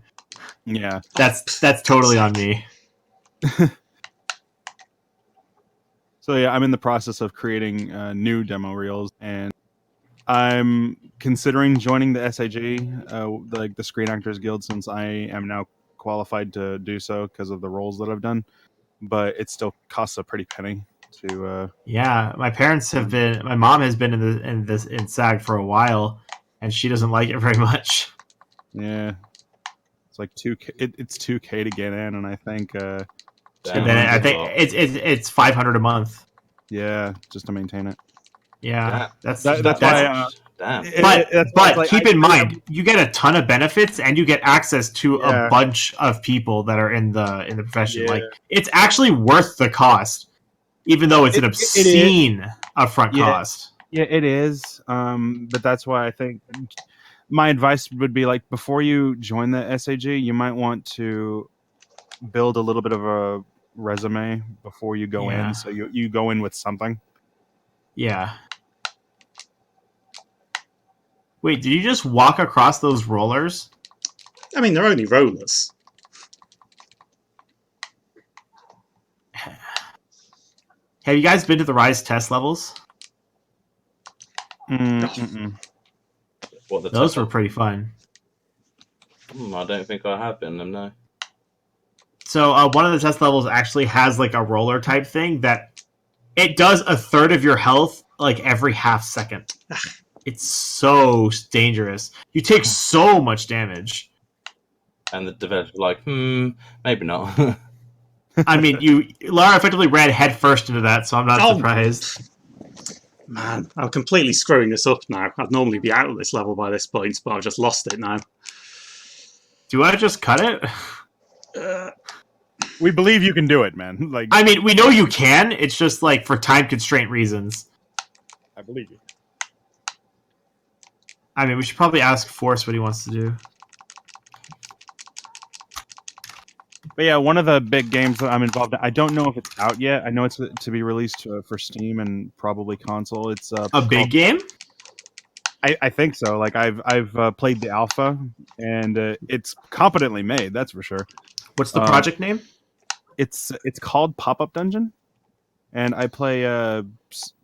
I think I'm okay to tell you this. I played several of the playable characters that are roguelike papercraft tactical RPG. Well, as long as you don't tell us the story, I'm sure you'll be okay. Yeah, like I don't. But that's what it's the papercraft RPG, right? I don't know. Pop-up dungeon game. Oh right, there's a Kickstarter for it. Yeah. Oh, for God's sake. Frequently asked questions. Chuckle. That's so bad. I was going to say, is Forsyth around? Because, I mean, he's the one who's in charge of the thing, so if he wants to cut things for schedule, then... Well, that's why I'm asking what he wants to do. Oh, crap. Did he go to bed? Nah! Oh. That's so funny if he actually went to bed. I don't think he did. No, I don't think he did, because he was talking during... He talked less... Oh, that was 30 minutes ago. Well, I mean, on the original schedule, he'd be back here in about half an hour to switch over games anyway. Actually, he should have been here half an hour ago, or he should have been here half an hour ago to switch the game over anyway. Really? Well, yeah, because it would have been going from Feist to you. So. Yeah, so even if I did take over, he'd still have to change the overlays. I don't have. But I mean, he should be here. That's what I'm saying. Is like. He shouldn't be gone. He should still be around. That's why I pinged him. Yeah, Scott, we're doing good work. We may not have the same view numbers we had yesterday, but we're still doing good work. Yeah, because the girls went to bed. Yeah. Oh, there he is.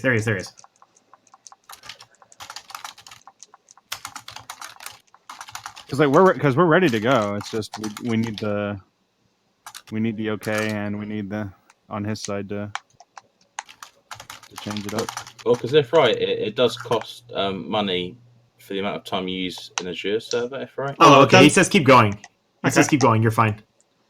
I was going to say, I mean, because we were really ahead, but then all the technical issues meant that even after we swapped over, we were starting quite late. Yeah. See. Yeah. So Bunny had issues. You had issues. I've had issues. Like Do you think it could be to do, say, if it's a game that you'd say at 60 FPS and not 30? Because when I did my run, I didn't have any problems, or at least not that I'm aware of.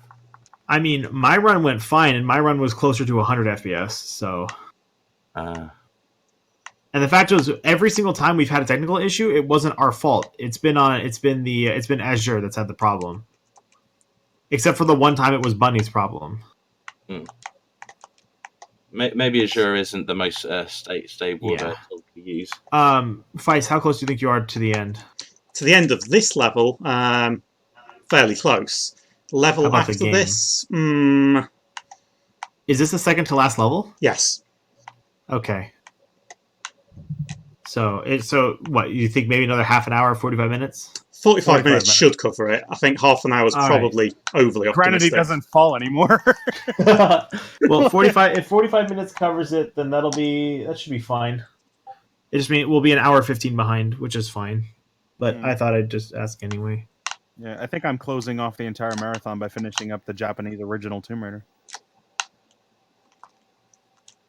Yeah, I had to start early because of you, bruh. Oh well. I'm messing. Don't look at me. I didn't make the schedule. Dude, you finished then. I was like, yep, I'm going to sleep. I'm going to wake up at 2:45 I couldn't help it, man. I mean, I was nodding off. Muscle memory was taking in. It wasn't a good time. I mean, that's fair enough. Obviously, we all get tired, but it's like, yep, I'm going to wake up at 2:45 a.m., get my bearings and start the run for... Oh, right, yeah, you had to go. In that case, I'm doing my run about an hour early. Okay, fine. But yeah. The run went fine, so... Yeah. Not too many And, mistakes. I mean, Earl certainly enjoyed what he was watching. Like, you going through the game, he certainly seemed to be enjoying it. He thought it was pretty cool. Oh, you saw my run. Cool. He was watching it. So he had the stream open while we were doing the interview. So he was tuning in to see what you were doing. He said in the middle of it that this is the first time he's been watching. He's seen Underworld, and so he thought what you were doing was pretty cool. Those bats are annoying. Yeah, again, if you had guns, you'd shoot them, as one does with bats in real life. Does this mean I'm really cool now that a celebrity's seen my speed run? I mean, maybe. You just died. Was that intentional? It was not. No. Laura I think there was a bat, meaning she couldn't grab on properly. Oh, okay. Which, yeah. I was just wondering if she was hanging there for a little bit. I was like, okay. Yeah, no, he was watching her run because he hasn't seen any of the TR games really. He said he played through the first and the second, I think, and then. No, he played he played the reboot games, and he attempted to go back and play the first one, but he wasn't really good at it. So. I know he said something about the first ones. I didn't remember if he included 2 in there or not. Oh, Laura! To be fair, for people that are new to playing Tomb Raider games, like playing, say, the reboot or the Crystal Dynamics games, it's a bit easy to get into. But if it's playing, say, the classics, then yeah, it can be hard to get into unless you like. Well, they're completely different in playstyle. Like the old games are completely different from the new ones. So. Watching the first and second Tomb Raider games be played, it's so blatantly obvious how different they are because the first and second games are puzzle games. Yeah. Whereas in the reboots, the only puzzles exist in the challenge tombs, and very little is there ever story puzzles. Because I think even actually in Rise, there's no main story puzzles. Everything in it is straightforward or it's combat. In Rise, there's towards the end where you have to do like that big chandelier world puzzle. Oh, the orrery, yeah, the thing that we completely skip and don't worry about. No. I mean, that's not even Just really a because, just because you puzzle. skip it doesn't mean it's not there. But see, the thing is, it's not even really a puzzle though, because all you're doing is just matching your movements to the predetermined timer. Like, I wouldn't even call that a puzzle because you're not actually like Well, using Uncharted your does the brain to do same anything. thing. I mean, that's just the nature of how puzzles work in games these days. But I mean, you're not like moving the pillars or anything to make them the right distance or something. You're just literally following the system as it says. It does slow down, and then Lara's like, "Okay, jump now." So it's not even a puzzle. No. That spider, dude. That spider's the villain MVP. I was hoping the Yeti would follow me, then I'd just run straight past him. But the Yeti's just not interested. He doesn't want to fight today. Those spiders are not messing around, are they?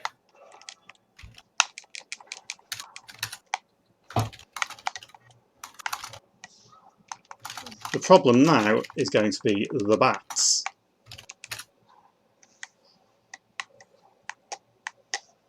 Batman.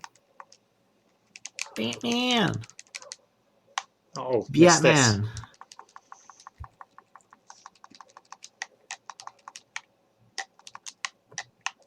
That was close. Bats. Do you need to kill the Yeti, or do You don't just need spawn to. it in? No, you don't need to. You don't technically need to kill anything, but it does eliminate headaches. Okay.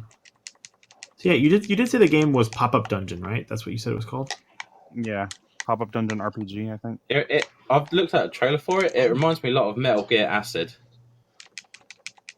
Yes.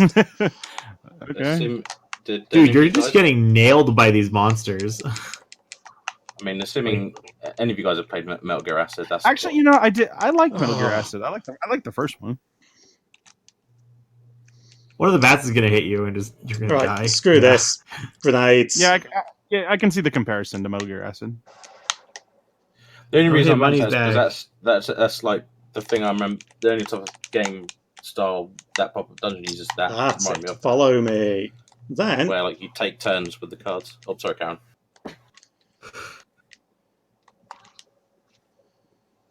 So do you just drag him out of the room so you can go past him and get up without any struggle? Yep. Which works as long as he doesn't follow you back like that. What also works is shooting him. Well, yes. I don't know why you picked this category. This seems so obnoxious. Yeah. Mainly I because was it's like different. how Lara got. I love that Lara got knocked down, stood up, and then just fell over because she had no health left. I don't understand the logic of a lot of the decisions speedrunners make. See, that spider's quite happy now. He's like, yeah, we're chill.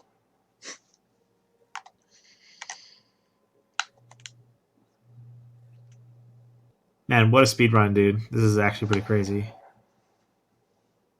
It's crazy. Is that a bomb?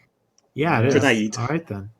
Well, I mean, it's not a gun, so I guess it's all right. I mean, I did It's a mention ranged this projectile. Yeah. very early in the Consider run. I did cheating. mention that I think a pacifist run for this game would be something in the region of impossible. Are Because, there sections where you're obligated to kill enemies? well, there's a section where you're obligated to kill an enemy in a cutscene. Oh, fucking bats.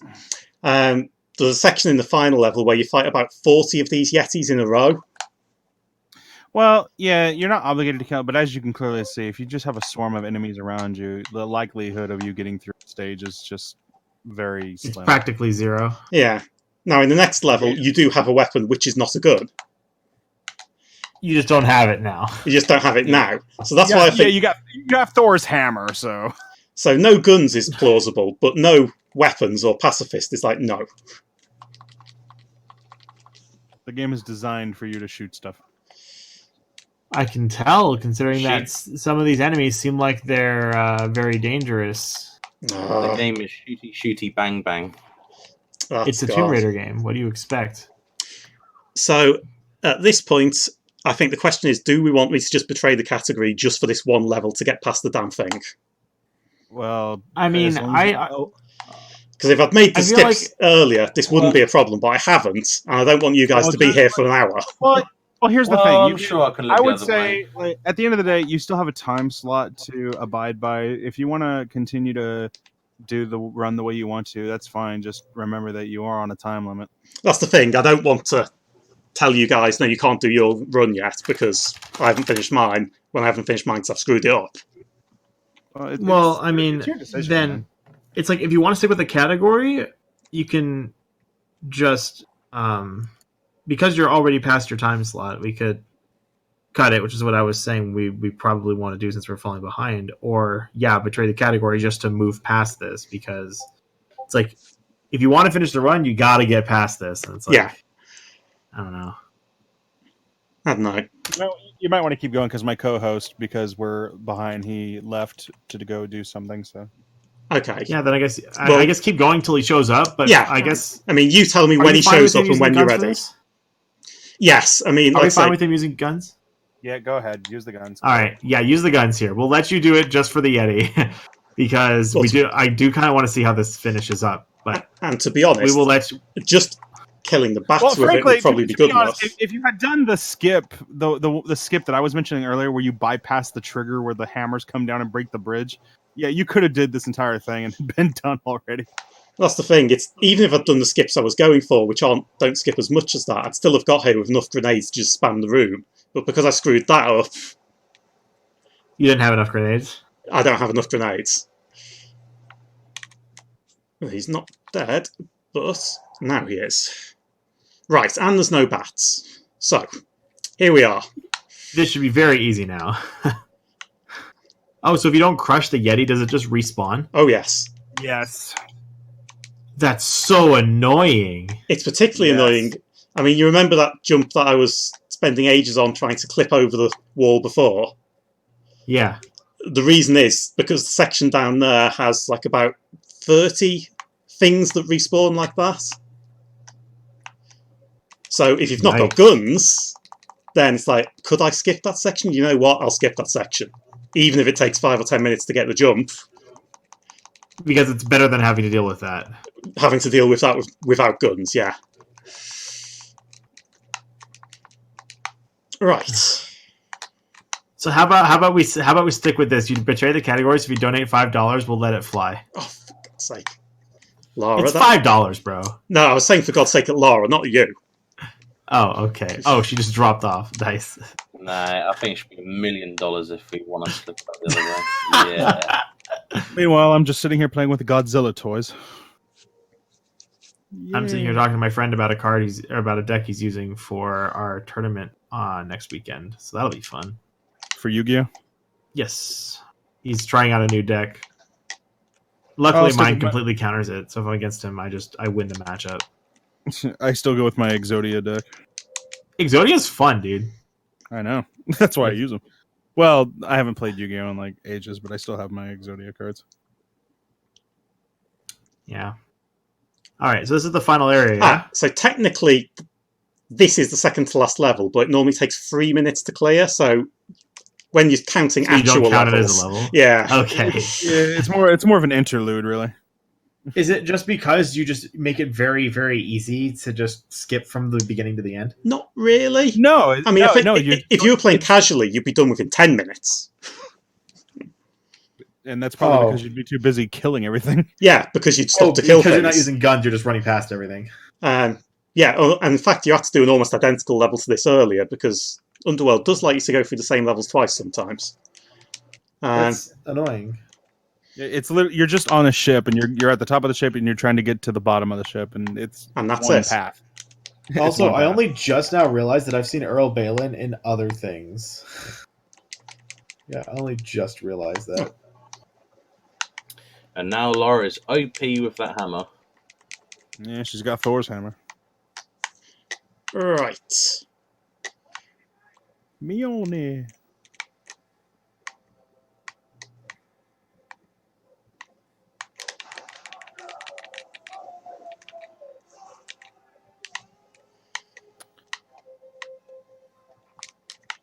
Thor's hammer!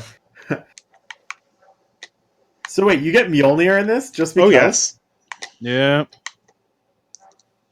Oh yeah, you have been on this boat before. I remember this. Why did they give you Mjolnir? I mean, the whole sort of section of the game is themed about you're collecting Odin's artifacts, so I figured I thought, hey, why not? I mean, okay, fine. I guess I can't deny that. That logic makes a minuscule sense, but it's enough, I guess. Isn't this the place where there was that one pipe that was flammable? Yeah, this is like meant to be the sister ship of the one that you destroyed. Oh, okay. So wait. So she's swinging lightning and thunder in a place with flammable pipes. It's all good. Also, so is that it? Is that the end of the level? Yes. Yeah. Oh, okay. You'd probably spend as much time in the cutscene as you would in the level if you watch the cutscene. Wow. Dang. Are you going to do that trick where you basically swim all the way to one side of the level and then suddenly pop out of the water? Yeah. Underwater, and then you run to a certain point, and then you have to, clip through like a wall or something before it loads in, or something. Yeah, that's a fun thing. The ocean forgot how to water. I remember seeing that in your video. Will, I thought that was definitely really. Oh, cool. you saw our video. Yeah, I've seen all your Team Raider videos. Oh, Laura must be worthy, even though she's just murdering people. I don't know how she's worthy. my co-host is back. All right. Well, this is the final level, so let's let him finish, and then you guys do your thing, and then we'll move on from there. All right. Yeah. So my time on this level is normally under half an hour. All right. So, yeah. Okay, so you're right on the mark when you said about 45 minutes. Well, maybe not right on because of that long section. But it's going to be close. It's going to be fine. Yeah, we'll be done with this about 3:45. Then an hour and 10 for you. No, an hour. Is it? Will, is yours an hour or an hour 20? I don't know. What's your time slot? Is it an hour? Your time slot's an hour. All right. So that means I'll be going on about 5 for 4 hours.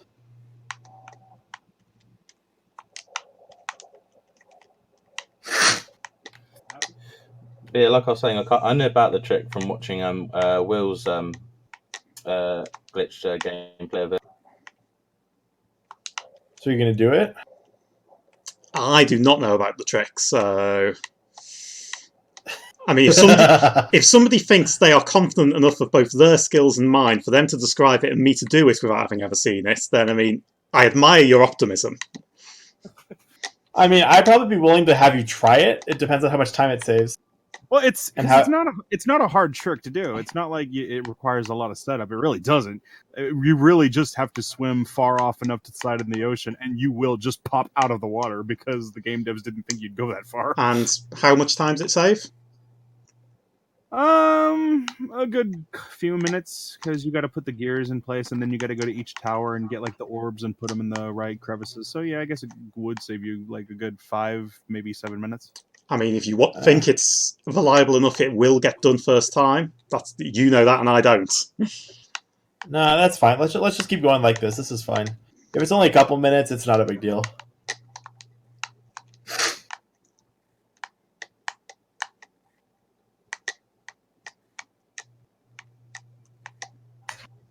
Yuhui Shoei says, good night, Feis. So.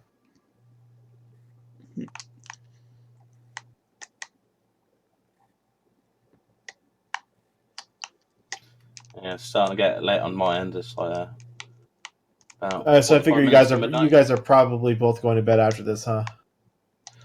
Well, I'm probably going to set for a bit longer. Do the Game Boy games. Yeah. And then my run's just going to be gone. Nothing's going to happen. So I can always keep you company, Will. Funny how Natla wanted to meet you down here, but she didn't bother making it easy for us to get in. No. Why would she make it easy? Then you wouldn't have a video game, remember? They got a video game. That was the logic, wasn't it? Lars the Tomb Raider. She's the Tomb Destroyer. Raid your tomb. I mean, I'll let her raid my tomb any day. Yeah, her body is a temple. One that I'm very willing to desecrate as she does to others. Oh, hopefully all the younger viewers don't understand what we're talking about. It depends on how innocent they are. Gents, So- let's keep it mature now. I say, knowing people of the age. Well, that's why I said what I just said, but I'm hoping they don't understand. Gentlemen, stop asking me such personal questions about my politics. So anyway, I was having sex with my girl, right?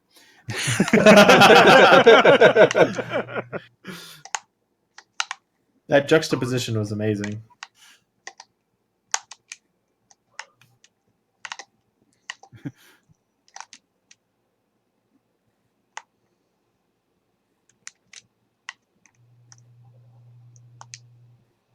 So what are you picking up that you're shoving in the backpack that doesn't exist? Random mystical batteries, I think.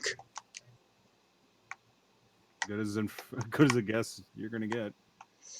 All right. They are glowing things you have to plug into other things that make stuff turn on.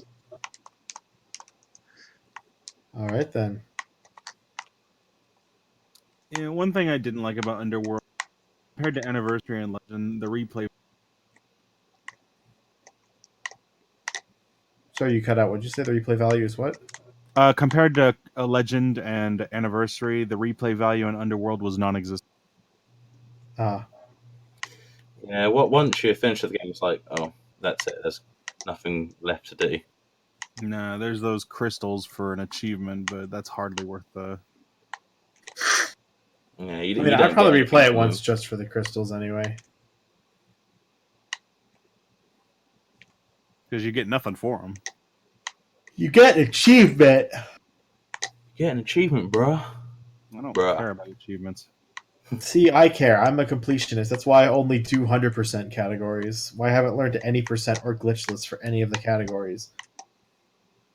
And why I very begrudgingly learned Wicked Veil any percent, because I wanted to do Wicked Veil 100%, but I can't. It's actually physically impossible with the way we have declared it right now. Which is depressing. If you had to do like speedruns of any game, would 100% always be your choice? Yes. Or does it? That's fair enough.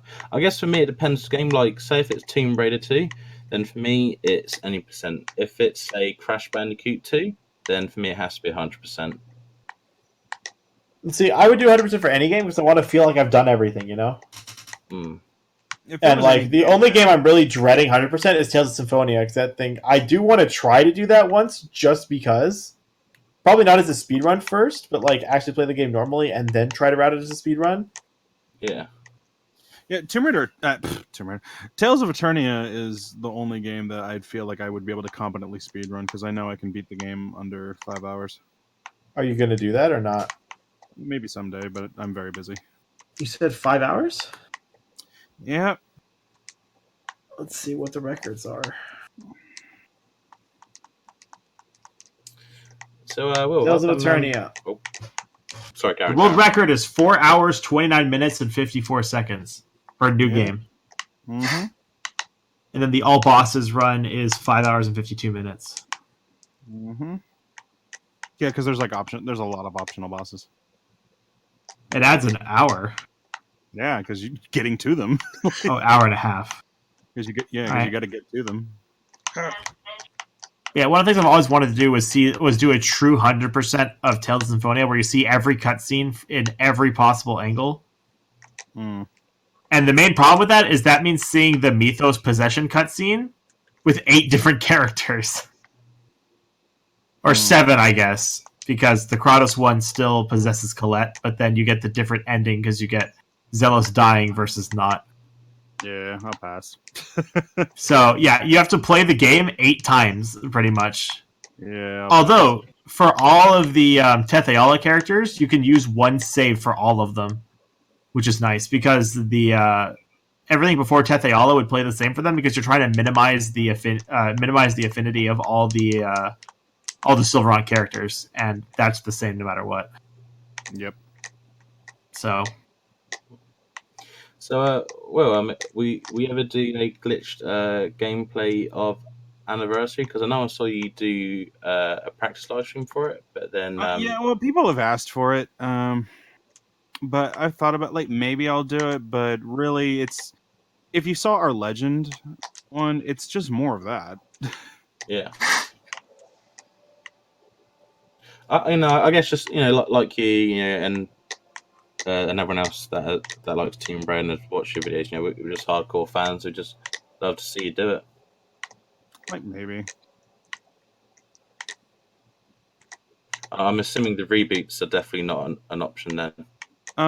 Well, interestingly, people have asked for them too, but it's not like the I'm main against problem them. he has is the copyright potential. Yeah, like I'm. That's what I'm worried about because I also got to monetize these videos, and Yeah. the thing is that we like to keep the cutscenes in the video because we don't want people just to enjoy the commentary and the video. We also want them to get the story. That's why we're sharing them. But the problem is monetization and copyright claims is very, very fickle when it comes to new games. Well, I mean, the reboots have been out for some time now, so surely it should be okay. Or does that not matter? Well, it doesn't matter. 2013 is only 6 years old. The copyrights are going to be in place for 50 years. Damn. So, yeah, copyrights are very, very dumb. They used to be 90 years, and then they shortened it to 50. But yeah, like just in general, we got a lot of hoops we have to jump through with just the videos that we make now. Well, guess what? That means that means in 2069 you'll be able to actually do your speed run of 2013. I'm finally, I'm finally ready. I can do it. I'm coming. Aren't you with a network, Will? Huh? Aren't you with a network? Like you mean YouTube stuff? Yes. Yeah, because they can deal with all the copyright stuff. Yeah, we're with Broadband TV. So surely they should be able to kind of handle all the copyright stuff. Yeah, you'd think, but really, I don't like to even deal with it because you can dispute it and you can have them do it, but that takes time. And the time in which the video is already making views goes to whoever made the copyright claim, and that's not disputed. So, yeah, and you're going to make all your money right at the beginning when the video comes out. Exactly. So there's that 30 days of lost time is pretty much all the income that video is ever going to make, really. Yeah, pretty much. And even if it wasn't 30 days, even if it was like 2 days, like that's 2 days of like diehard watching from like followers, and you're already screwed. So it's really just people that, even other YouTubers that I know that have this problem, they don't even bother going to their networks about it. They'll just take down the video and fix the problem themselves. It's quicker. If anything, what you could do is you could probably put up the video as unlisted. It'll get copyrighted. Well, that's what we do a lot of the time is like we'll upload it as unlisted first just to see if it makes the clear. And then, like, if it does, then we post it as public. Yggdrasil. Okay. Or what if say you were to obviously do the glitch gameplay and then play it live to an audience on Twitch, and then it doesn't matter if you move it to YouTube anyway. It's still going to trigger because you're running the cutscenes. Yeah, it could trigger during the event as well. All right, so you don't stream to Twitch; it's just YouTube. I stream on both. Like I've just started like getting back into Twitch. It's not my primary at all, but I'm trying to divide the audience a little bit just in case. So All right, so you simulcast. That must take up a lot of bandwidth. Surprisingly, no. What's your what do you stream at? I use OBS to stream, but I stream through a website called Restream. What's your bit rate? I keep it in between 20 to 2500. Fair enough. Similar to me. I run at 2500. At its worst, 1700. That's fine. I mean, I could go at a high bit rate, but I think between 2000 and 2500, that's like sort of like, the sweet spot.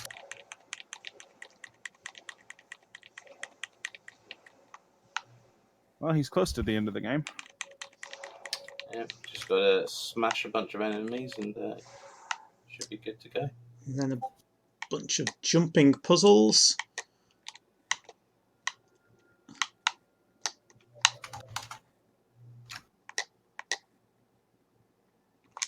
Okay, you're almost there. I think it's cool that I can hear all of your inputs while watching the stream. You can get all the whats? We can hear your buttons. Oh. Frantic controller mashing. But I imagine from watching the stream, obviously, yeah. From what I'm saying, obviously, we're a bit behind, but obviously. Well, Forrest, if you ever want to go look at it, we have it technically archived now, so you can always go back and look at that 2 hours. Yeah. We did get semi-sidetracked in it, like, a couple times. Yeah, I heard you talking about random stuff, but that's fine. Like, well, at one point I was asking him about colleges because he was the alumnus of one of the schools I want to go to, so I was talking to him about it. But there were a couple times we got real off track. Oh, it's far more fun to jaw jack with somebody like that instead of just sticking to the status quo and asking redundant questions. I mean, which we did at first, and then we moved on from there. I did think it was better when you just started talking to them like a normal person. Otherwise, it's like it doesn't feel natural.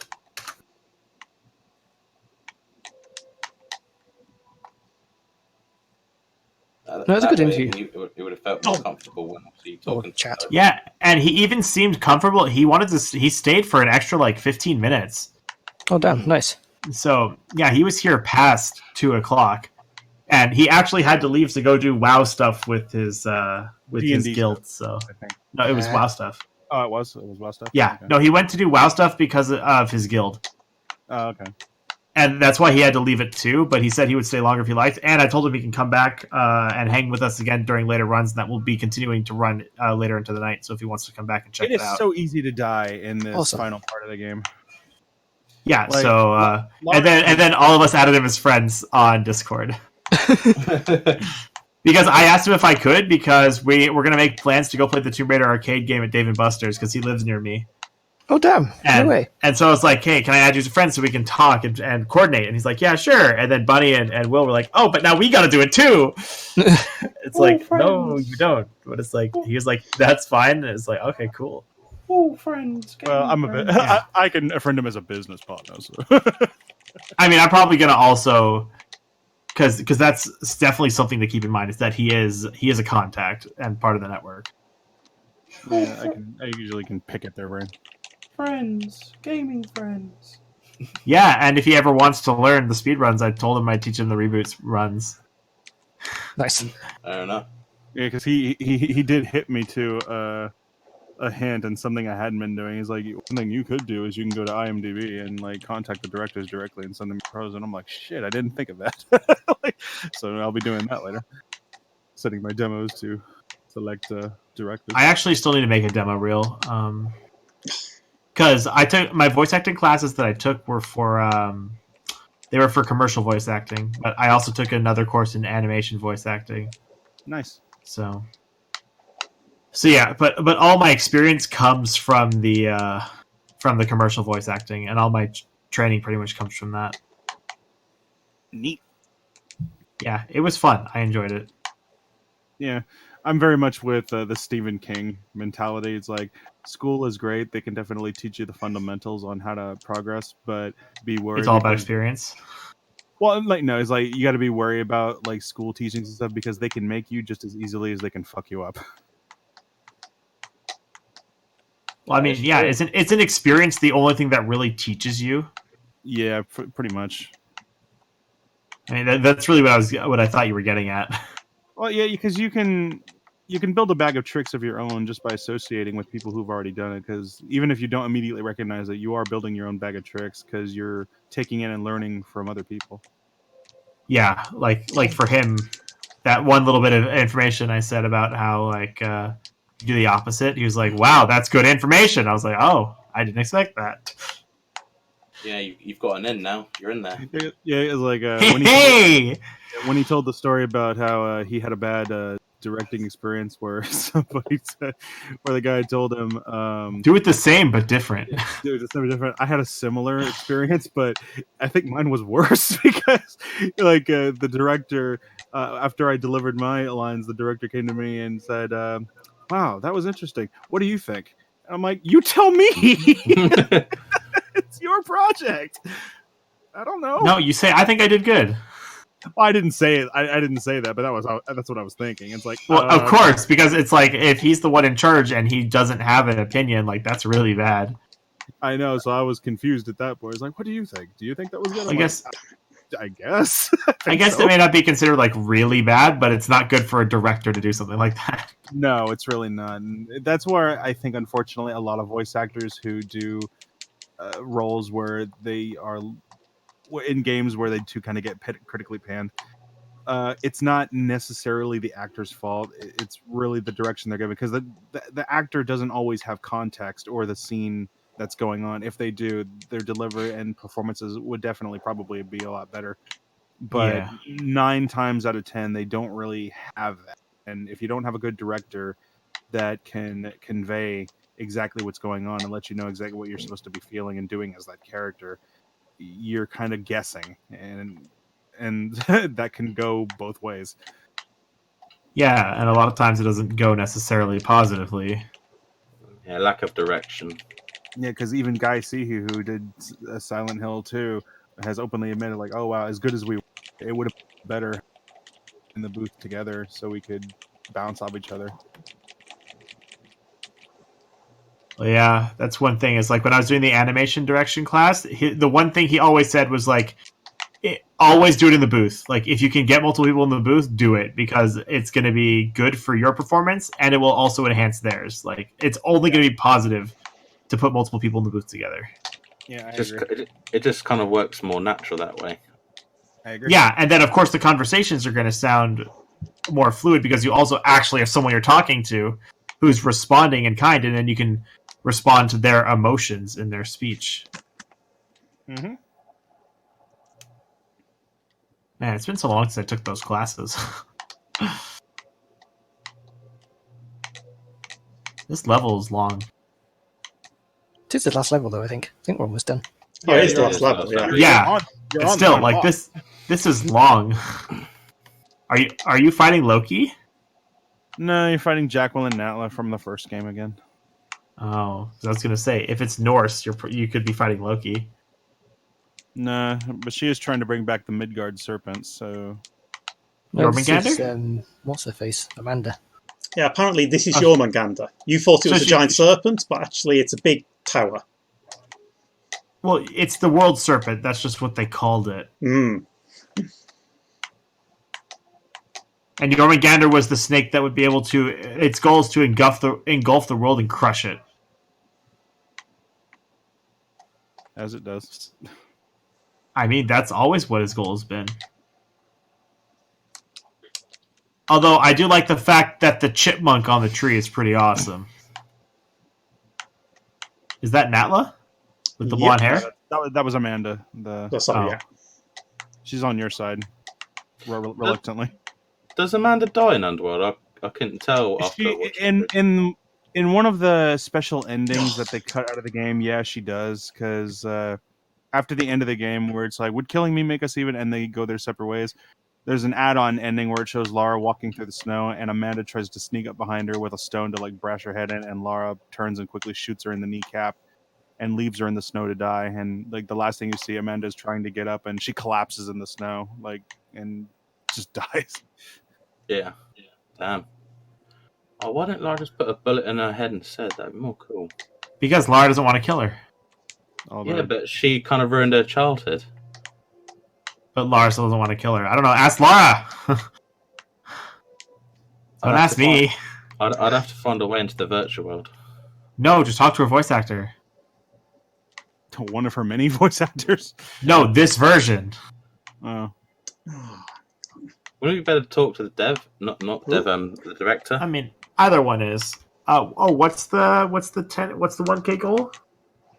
So, I was about to say something about this. So, the If we hit 1K before this marathon is over, this will be the quickest we've ever raised 1K.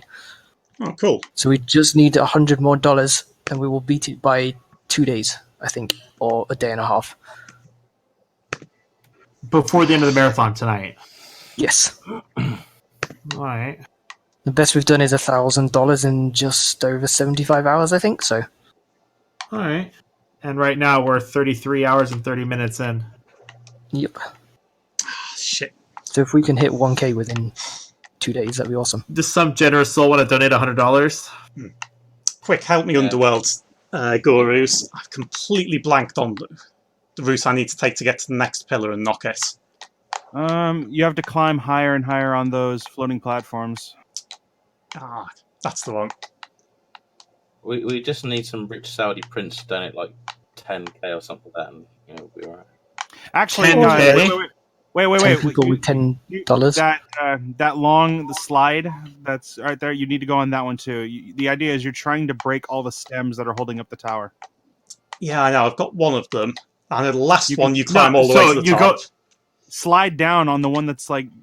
So the one that's still there, you slide down it and destroy it. Yeah, and then from there you climb up all the way on top of the floating platforms. But you have to clear that first, I guess. Ah, there we go. That was indeed the right thing. Also, Laura, why don't you get on your butt and slide? It's safer. Yeah, but her bottom will be sore. Who cares? She does. And I do too.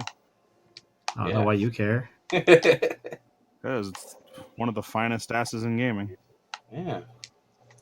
Isn't that why they said they made Lara female in the very first game? They're like, you're going to be staring at somebody's ass for a long, long time. No, the reason why they made her a female in the first game was to avoid a copyright claim that the character was too much like Indiana Jones. Really? Yeah, because it was originally going to be a male character, but they said nah.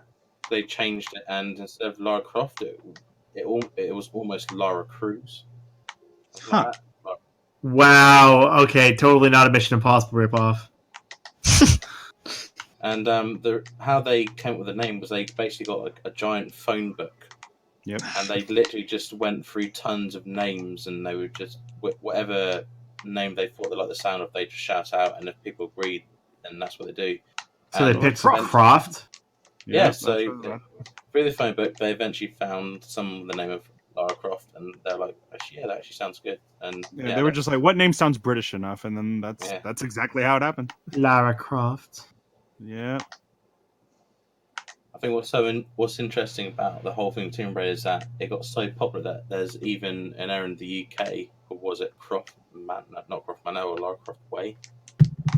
Yeah, they named a street after her. That's not that unusual. Like, there's statues and whatever in the town where Psygnosis were based when they wrote Lemmings. Like bronze lemming statues all over the place. Oh, really? Those are weird. Yeah, because they're like, hey, something famous happened in our town. We're going to recognise that. They're weird, though. Well, I mean, yes. Like, why? Now I need Why to... not? Interestingly, near here in Fresno, like on the outskirts of town, there's a giant tree stump with a plaque on it. And it says, in 1902, at this very spot, nothing happened. I love those. I love those super meta things where it's just like, this is a spot that's completely boring. Yeah, there's a tree on my walk to the beach which has one of those on as well. Where are you going? Yeah. Feist?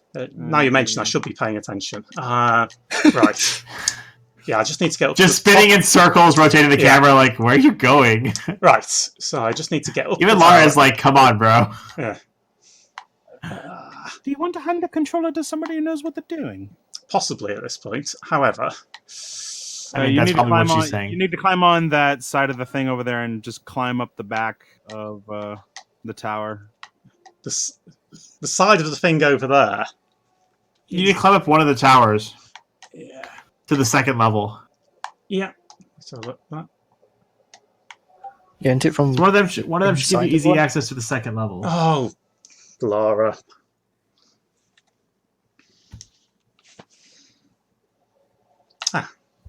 Don't worry, it'll put you back at the checkpoint slot. That may make it easier. That almost certainly will make it easier. What I shouldn't have done was got on the platforms from here. Just decides to jump into the flames because reasons. Oh. Right. Oh. From this point. Getting blasted in the face by harpies. It doesn't help. No, but it's pretty entertaining. It really is. Right. Okay, about to make this jump, gets knocked on your face into the water and dies. Like, oh, fantastic. Okay. No, not this way. Guys, I'm so sorry I fucked this run up massively. No, it's fine. Don't worry about it. Remember, this whole event isn't supposed to work out well. Yeah, if it was TRM, it would have gone horribly wrong anyway, so... I don't think we've had a marathon without... Yeah. I worded that wrong. Yeah, so I don't think if it wasn't TRM, it would have gone fine. Or if it was TRM, it would have gone fine. Like, wait. We are TRM, so it should have gone fine?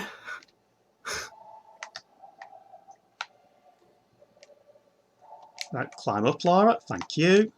Don't climb up. Don't drop down. We want to go higher. I remember watching Will's practice runs of this just before actually you recorded the main thing, and I felt for you, Will, like just like the frustration when you're trying to grab onto something and Lara doesn't do it. And it's like you could have done it right then and there. It's a bit weird, the engine, whereby in many places, although not all, you can only grab onto stuff if Lara kind of recognises, oh, there's a thing there. You can be flinging yourself in exactly the right direction at a platform she could grab onto, but if you weren't angled right, she's like, oh, I'm not grabbing on. I'm sorry, what are we talking about? I stepped away. We're talking about the fact that Lara never does what she's told. Oh, yeah, that's often a problem. Yeah, she doesn't always grab onto an stupid, self-righteous British woman thinks she's better than all of us. Hey. She is better than all of us. I know, but the fact that she thinks it's what's wrong doesn't matter if it's true or not. She's rich. She's making assumptions and it's rude.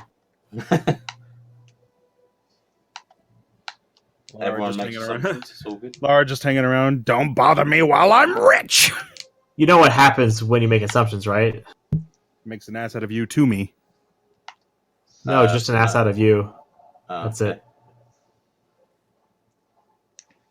I think it is sort of interesting to see the difference in mechanics where in the classics, you know, it was up to you to grab in time, so then Laura doesn't fall down to her death. But in this, it's like you just hope that she will do it. Yeah. You could still manual grab on Anniversary though, but I never used it. It felt wrong. And you'll see at this point, it goes helpfully into slow time, so I can dodge the fireballs well after I've already jumped off the place they're aimed at anyway. And then I get knocked off because I anticipated. What you have to do is wrecked, bro. Yeah, you have to wait for it. You have to sit here going, I won't jump yet because I don't know what I'm doing. She still got you. What? Well, hold on. Okay, then don't jump till you see the harpy fire. Yeah, that's what you need to do. Except you jump up, not right. Yes. Yeah. You need to go up. Right is not quite the right way. Right. I have to say, like, the game can be quite forgiving in terms of checkpoints, because could you imagine if this was the classics, if you hadn't saved, you'd just be screwed. It does dole out checkpoints like anything. It's true. And it is that's fine. Like, that's okay. Okay, now where do you go? Now you just slide down on that thing below you and then break the final platform and you've beaten the game. And then that's it. All right, then. Actually, that 45-minute thing, you went over by 10 minutes, but it's fine. Oh, man. Well, thank you so much for putting up with my incompetence, guys. It's fine. It was entertaining. There you go. Hey, That's all that matters. That's the whole point. The game, that's the main thing.